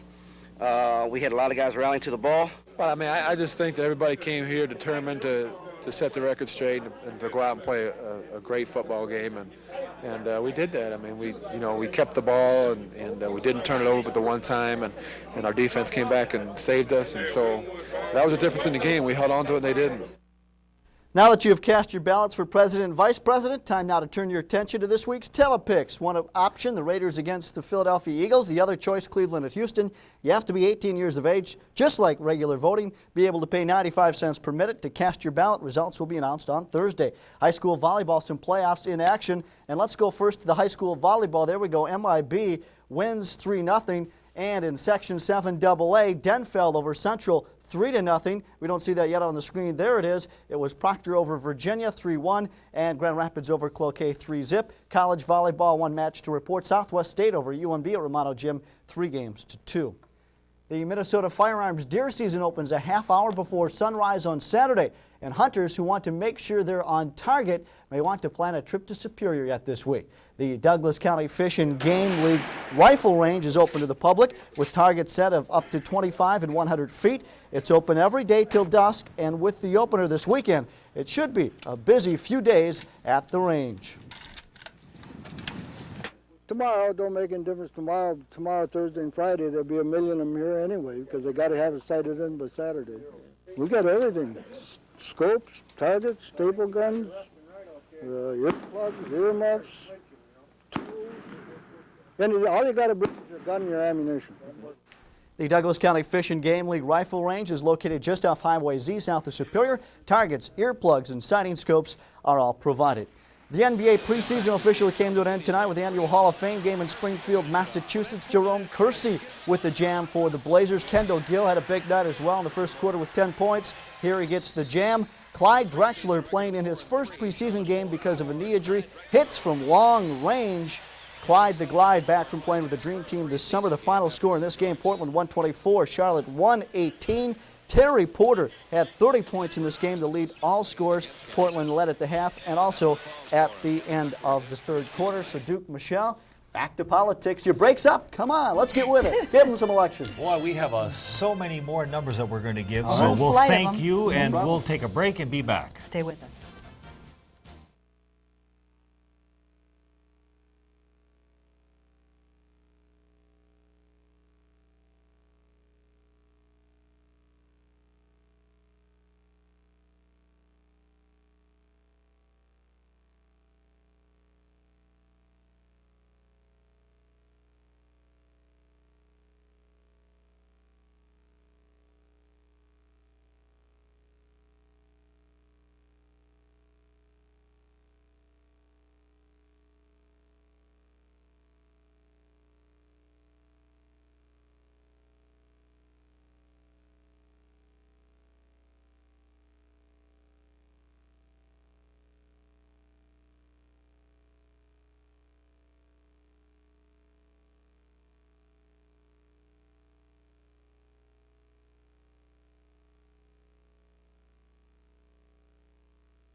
Welcome back to our coverage of the election night. Big, exciting night. And now we're going to do is, let's see, it's 10:35, so we're going to go for a while here now when we're going to have some live interviews. So let's start with the numbers right off the top if we can. This is the Minnesota vote for the Clinton-Gore and, for the presidency. 51% of Minnesota voters tonight, these are not with all the precincts, but 51% are voting for Bill Clinton and Al Gore. And as we said now, Bill Clinton is expected to be giving his acceptance speech and thank you speech to the American people. As soon as that happens, we will be rejoining NBC. You have already heard George Bush's concession speech. Now moving on to the Wisconsin results as far as the presidential race. Bill Clinton, Al Gore with 46% of the votes counted. George Bush, Dan Quayle with 35%. Ross Perot picking up 19%, a lot more than the pollsters had predicted. Yes, Jim Oberstar with a 70% vote total in Representative District 8 in the 8th Congressional District. Jim Oberstar consistently draws between 70 and 74% in his most recent elections, and so this is no surprise with a 70% total. Now, we understand that Ted Rollins is standing by live. Well, now we're telling, he is standing by at Independent Republican headquarters with Phil Herwig, and we also understand that Derek Hines has Congressman Oberstar. So, as soon as somebody tells us which one we're going to go to first, we will. Well, how about if we take a look at the Kasten Feingold, the U.S. Senate race over in Wisconsin. There we go. Feingold, the newcomer, 57% of the vote, with Robert Kasten, the incumbent, 43% of the vote. A big surprise there. Well, it was an upset because, and Bob Kasten with his negative ad campaigns in a little bit, some people thought that Kasten might pull it out, and in fact the Milwaukee Journal poll had Kasten leading by 2 points with 2 days prior to the election. Now I understand that Derek Hines is standing by live with Congressman Jim Oberstar. Derek, what can you tell us? Thank you, Michelle. We're here with Congressman Oberstar. Looks like another big win. Consistently, you seem to pull 70 to 74% of a vote, as Duke was telling us. Another year heading back to Washington for 2 more. Well, I'm very excited about it. It's a reaffirmation of my years of service to the people of northeastern Minnesota, and they know me. They know that I have put them first, my roots are here. This is my lifeblood, northern Minnesota, and we've got a big agenda. The people have spoken all across our district, all across our state, and across the country now. I just talked to my son in California, where they're going heavily for Clinton. The people want to move America ahead. After 12 years in the doldrums, 4 years of America sliding back, we want to move ahead now. We've got to reinvest in our economy. We've got to deal with the deficit. We've got to deal with health care. We've got to reduce military spending and invest in people. And we in northeastern Minnesota, by golly, those Supreme Court judges have got to rule in favor of a bonding proposal so we can build the maintenance bases and put northeastern Minnesota part of a $600 billion economic sector, aviation. Some financial experts have suggested that with Bill Clinton going into office and the potential of interest rates moving higher, that a company riddled with debt like Northwest Airlines could be into some serious trouble. Have you heard anything along those lines, and what are your thoughts? Northwest is not going to be in serious trouble. Sure, they're having financial difficulties like all of their competitors in the airline industry. These have been the 2 worst years in the entire history of aviation in America. Because we've had a recession, the Gulf War knocked out international travel, security fears, doubling of fuel prices, hit Northwest, hit American, hit United, hit Delta, but Northwest losses have been less than their competitors. They're positioned well for the future. Their relationship with KLM under the new liberal bilateral means opportunity for more investment in Northwest and more opportunity to grow in the $10 billion Atlantic trade. I see a very good future for Northwest. All right, and your final thoughts on tonight's contest, Mr. Herwig, coming on strong with ads late in the campaign, and you've come up with about 70%. How do you feel? Well, I feel very good because it means that people have reaffirmed positivism. People have rejected the politics of negatives and the politics of personal vindictiveness, and have voted for issues that are on the uppermost mind and heart of the people of this area.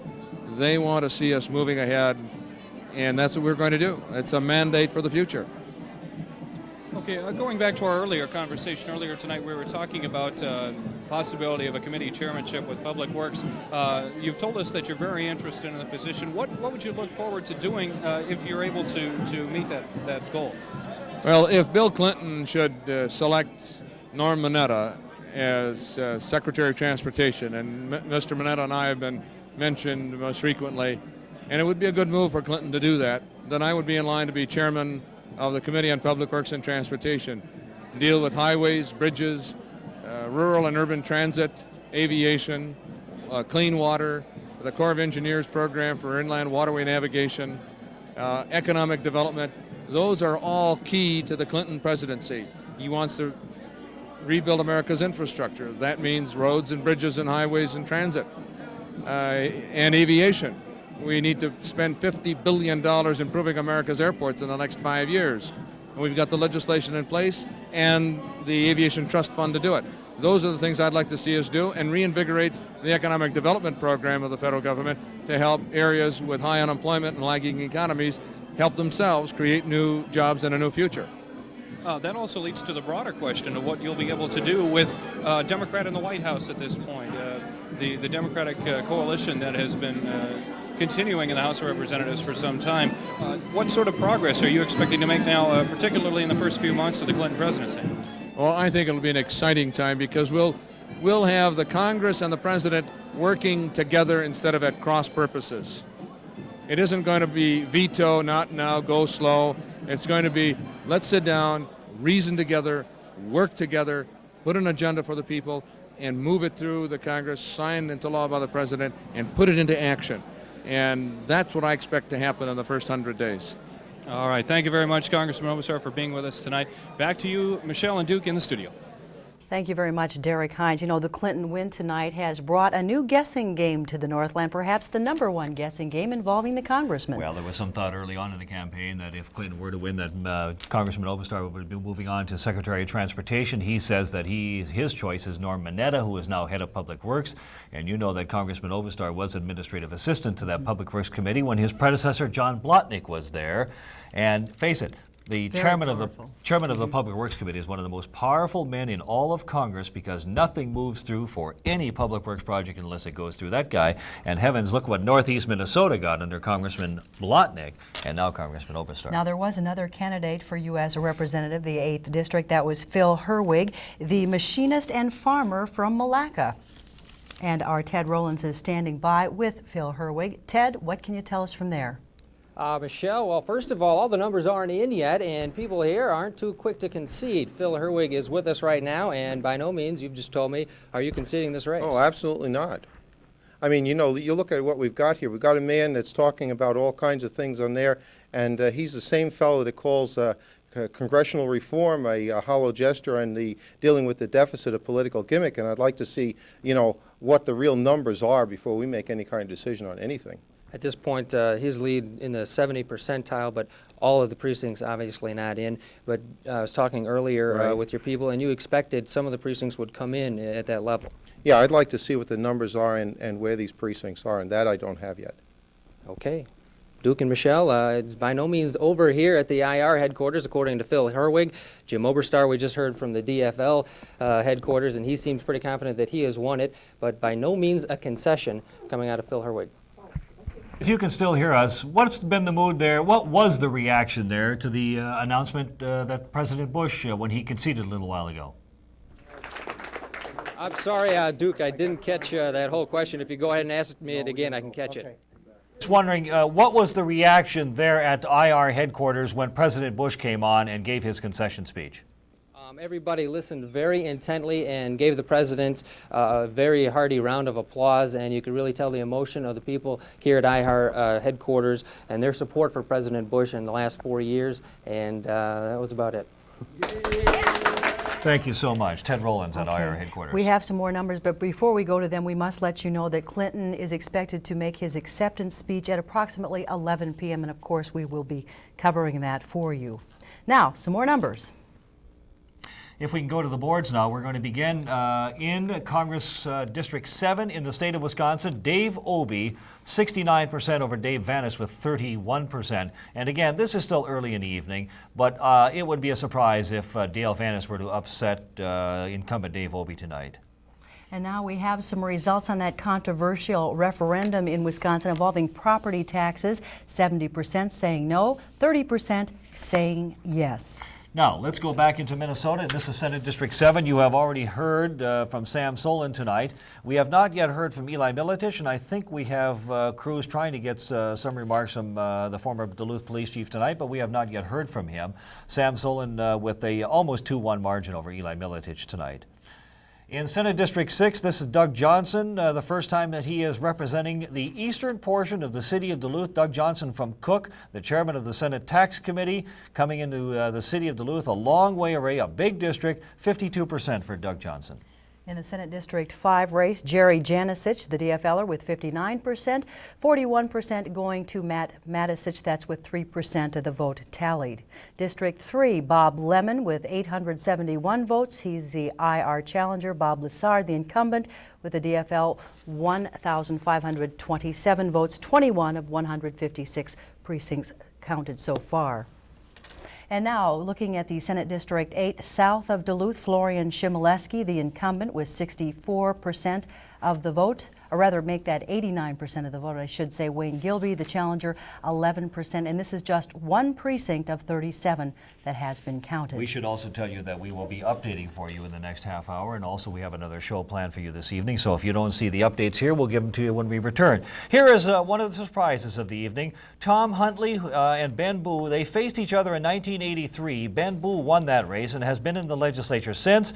Tom Huntley gaining consistently in the polls since they started this race, 53%, 47%. Tom Huntley over Ben Boo. Some very interesting developments. Now, looking at, well, apparently we're not going to go to Rilla and Willard, but very interesting night. We will get back to that race, but first we're going to take a commercial break. Please stay with us. We have a lot more numbers coming That's for right. you tonight. Don't go away.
Now, we promised you the Rilla Opelt and Willard Munger numbers. We do have them. Let's take a look. Willard Munger, the incumbent, with 65% of the vote, and Rilla with 35%, and that's 33% of the precincts reporting in. Mike Jaros in District 7B just keeps plugging along. 60-year-old Lloyd Vino tried to challenge him this time. Vino from Park Point. This is the central portion of the city of Duluth. 66-34 in that race in 7B. In 5B, nothing out of Chisholm yet. Across the range, this is that district, Bill Betzler and Dave Tomasoni. That was the one that was so involved early on in that Democratic primary. Lauren Solberg and Nona Rardin. Nona from Palisade. Lauren Solberg, a longtime incumbent DFL legislator, 62-38 in that race in Representative District 3B. Now moving on to District 8A, a big surprise here. Jan Granis, the challenger, with 60% of the vote. Mary Murphy, a longtime incumbent, with 40% of the vote that's been so far counted this evening. Now, taking a look at 8B, we have Becky Lurie, the incumbent, with 65% of the vote. Her challenger, Zoe Johnson, 35%. This is 7 of 8 precincts counted. Now we're going to go into Wisconsin, and this is the District 73 for the State Assembly. Frank Boyle, the incumbent, 64%. Kim Culp, the independent Republican, 36%. This is the second time in recent years that Kim Culp has tried to unseat Frank Boyle. He is apparently going to be unsuccessful again this evening, although it is still early. And Heather Filkins is standing by live with Frank Boyle. Heather, what's the reaction? Well, it may be still early, Duke and Michelle, but Frank Boyle has said that he has won this race. It's over. We've got a very excited group of people here. Frank, tell me, Wisconsin overwhelmingly went for Democrats tonight with Feingold, with Clinton. They were looking for a message of change. Why do you think that you weren't affected by that? Well, our theme here has been from the White House to the courthouse. We've worked together as a cohesive unit. Why wasn't I a victim of the anti-incumbency? Because I don't think I represent your typical politician. The stands I've taken and on the forefront on a lot of issues, people basically know where I stand, and I think they understand that. Why do you think the state went so overwhelmingly for the Democrats? People are demanding change, there's no question about it, and it's got to start on the national level. Russ Feingold's election, I couldn't be happier. I don't know of anyone in the state governments whose record parallels mine more than Russ Feingold. I'm just excited that he's going to be a tremendous asset to the state of Wisconsin and the nation in Washington, D.C. Yippee! Yippee, okay. Now, the residential property tax relief amendment, we just saw some numbers up there. It's falling behind. 30% are voting against it, and other way around. 70% are voting against it, 30% for it. You were very much a proponent for that. Why do you think that's failing? Well, I think it's failing because the rich folks who didn't want it, big business, manufacturers and commerce in Milwaukee, defeated it. They put $1.2 million into defeating this fair tax amendment. It could have provided property tax relief, targeted relief to local residents. I'm just happy that it passed overwhelmingly in Douglas County and in my district. We can only affect our little tiny political world, and we've done that tonight. I'm excited as can be. Now, what are your plans now that this has failed in the entire state? What do you think you can do to help those low-income and middle-income people? Well, we're going to continue doing exactly what we asked to do legally. We're going to target property tax relief through the lottery tax credit that people experienced last year, the homestead tax credit, farmstead tax credit. We're going to continue to target property tax relief until somebody takes us to court and says it's unconstitutional. That's what we're going to do. Now, are you taking this election? Are you declaring yourself the winner? Yeah, I think it's fairly safe to assume that I will be the winner. It looks like it's going to be 63, 65%, which is the same majority I had 2 years ago. I'm very pleased with that. All right. Thank you very much, Frank Boyle, joining us here at Democratic headquarters here in Douglas County. This is an ecstatic group of people. There's just no other way to put it. They are very, very pleased with the results tonight, especially with Russ Feingold's win over incumbent Bob Caston. Reporting live from Douglas County, I'm Heather Filkins. Back to you two in the studio. Certainly looks like they're having a ball over there. You love winners, don't you, Michelle? You bet. We're going to take a break, and we have more numbers. And please keep in mind that Arkansas Governor and now President-elect Bill Clinton will be speaking to the nation. We expect at 11 o'clock, and we will be rejoining NBC for that. So stay with us. We'll be right back.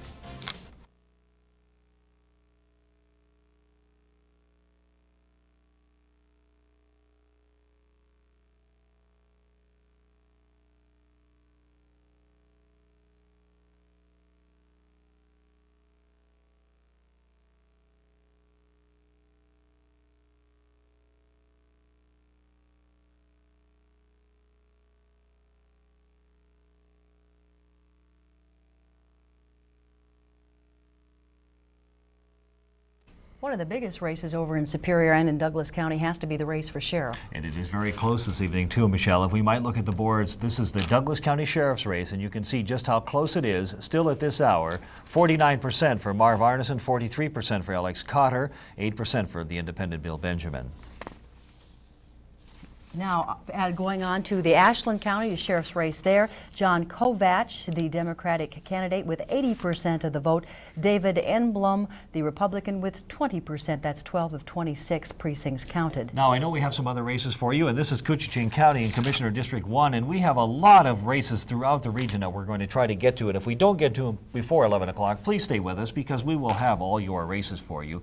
This is in Commissioner District 1, as we say in Cooch County. Wade Pavlik was 70% over Walter Jackala, and you can certainly appreciate that these are very early returns. Now moving to District 2, Steve Early with 61%, Wade Holmstad with 39% of the vote. And part of the reason for these early vote totals being so small is that after heavy voting across the area today, many of the precinct judges decided that they were going to take a lunch before they get into their counting. This is Hibbing City Council in Ward A, Prue Lolich over Ray Pierce, 61-39. If we can go on, this is Hibbing Independent School District 701 in Ward A. Dave Heritage and Diane Mersch, they are tied at 38%, although Heritage has about a 10-vote lead there. Now, if we may move on again, Associate Justice for the Supreme Court, former Vike Allen Page with 65% of the vote. Kevin Johnson with 35%. That's 79 of over 4,000 precincts yet to be counted. Ellen Page was featured on an NBC program trying to show that a Minnesota Viking and a football player can indeed be an Associate Justice of the Supreme Court. Still a lot ahead yet tonight. We hope you'll stay with us. We're going to have to take a short break and we'll be back.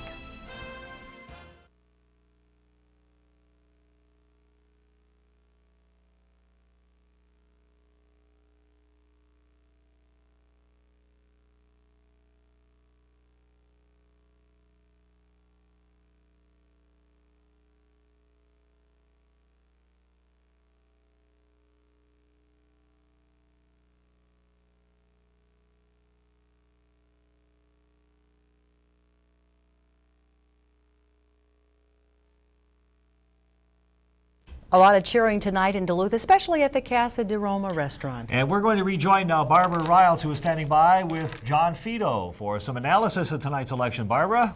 Well, thanks, Duke and Michelle. This is a happy headquarters, although it is winding down here a little bit. I'm believing it's going to be kind of an early party here. Some of the candidates have already packed it in. They already know it's just about a DFL clean sweep. John Fido, what do you think? The action of the voters, I think, is the strongest statement that can be made. The fact that you had a something of an anti-incumbency nationwide did not translate down to a local level. And I mean, it's tough to debate what the voters said with such strength. I mean, in terms of the Democratic turnout here in the 8th District. Congressman Oberstar said the people have spoken. 12 years of the doldrums, they want to see a change. That's not happening here. Apparently they don't think that the doldrums have hit the Northland. Well, I think the team that, if I can be so bold to say it, from the 8th District is a team consistent with what's happened on the national level with Bill Clinton. So there's a strong association that the thought process that went on nationally was consistent here in this region as well. In this region, talking about some of the races, Tom Huntley has won in House District 6B.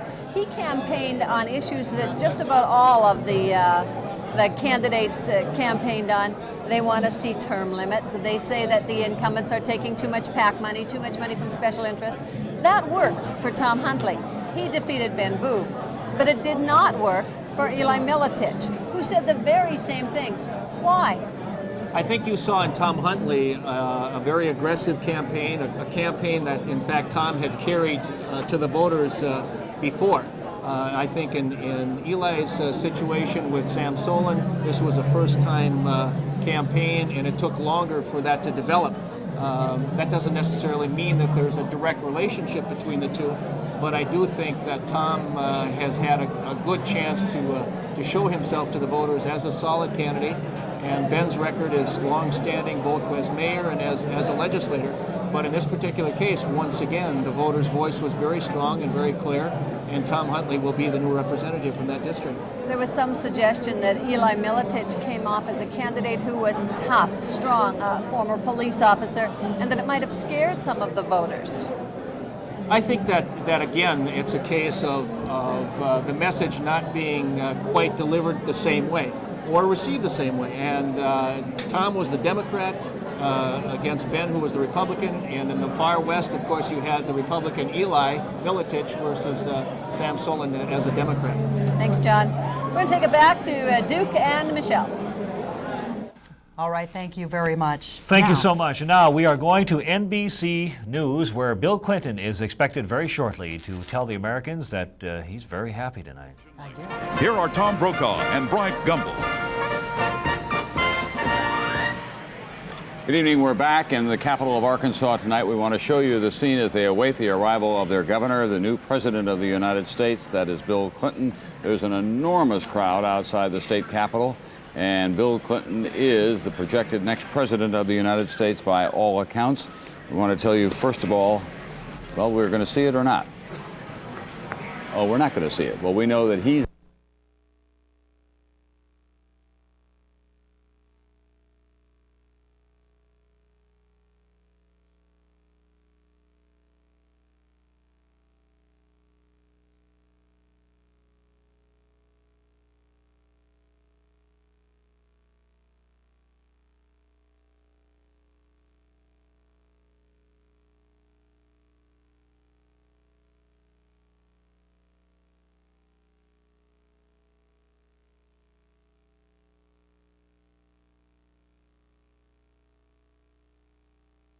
Welcome back to our election night coverage with some big changes in store for the nation and on the local level, some big potentially big local upsets. There we go. Long night. Three races we want to look at you with right now, and this is the U.S. Senate race. Russ Feingold, the 39-year-old state senator from Wisconsin, married 2 children, has defeated 50-year-old Robert Caston by 57 to 43. At least that's the vote total at this time, with 40% reporting. But Feingold has been declared the winner.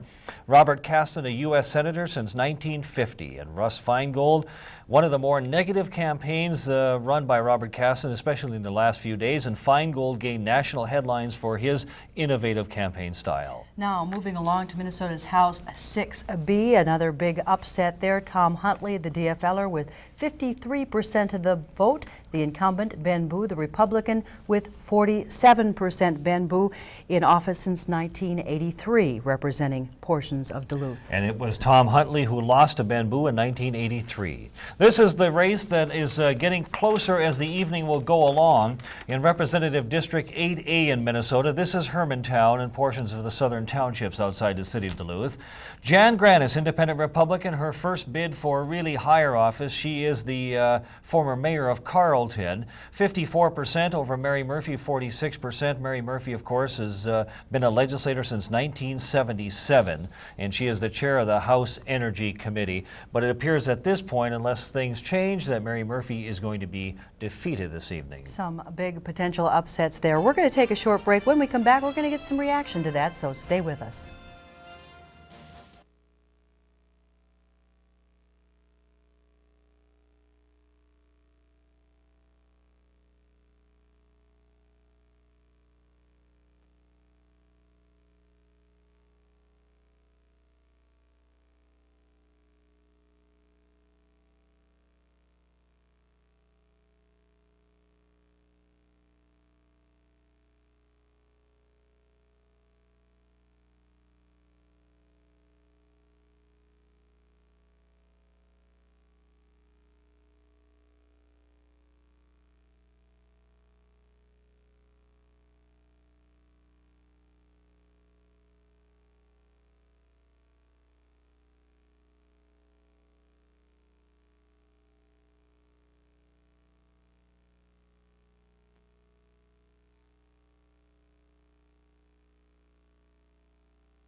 Just recapping, the three incumbents in those races that we just highlighted, in the Mary Murphy, Ben Boo, and Bob Caston races, all three incumbents apparently going down. And we know from polling, Michelle, that 77% of all the people in this area said they believe in term limits, and in this three cases at least, it held true. Now, Barbara Riles is standing by at DFL headquarters in Duluth. Barbara, what's the reaction there tonight? Well, it's been a happy reaction throughout the evening, although these partiers are going home quite early. I'd say we're down to about half the number of people that were here during the peak of the DFL sweep, or near sweep. One of the people who was swept out, it appears, is Mary Murphy. Jan Granis appears to, although like you said, there's only 10 of 37 precincts reporting, but it appears at this point that Mary Murphy is falling quite far behind. She did not appear at this party. Just about all of the other DFLers did show up here tonight. Mary Murphy has not put in an appearance. And John Fido is here with me. John, what do you think has caused Mary Murphy to fall behind so significantly at this point? Well, I think a combination of a couple things. One is, as we're understanding, an aggressive campaign by Granis, and the other is, the fact that although we have a DFL sweep of sorts going on, there are exceptions, and in this particular case, the exception is, or at least seems to be at this point, the Mary Murphy-Janet Granis race. Granis said throughout her campaign, government has gotten too big, that they've got to stop the growth now. Do you think that the people listen to that? I think in this particular election, probably more so than any other of recent history, people were listening. They were listening to what the candidates were saying. They were making decisions on what they were hearing. And obviously in this particular case, and I think it's significant to note that it is the exception of the purported DFL sweep that we're seeing, that people listened and they made their decision on what they were hearing. Now it's still, as you point out, and as it was pointed out earlier, a while to go yet before the final results are in, but it seems to be developing a pattern. It's been said that Mary Murphy simply has always voted with boys. She votes what the delegation is doing. She doesn't think herself, they've said. Do you think that's true? I know that was the criticism, and that was part of the approach that Granis took when she went at this campaign, and it seems to have taken. Let's talk about some of these other races. House District 7A, Willard Munger versus Rilla Opelt. Willard Munger, some said, was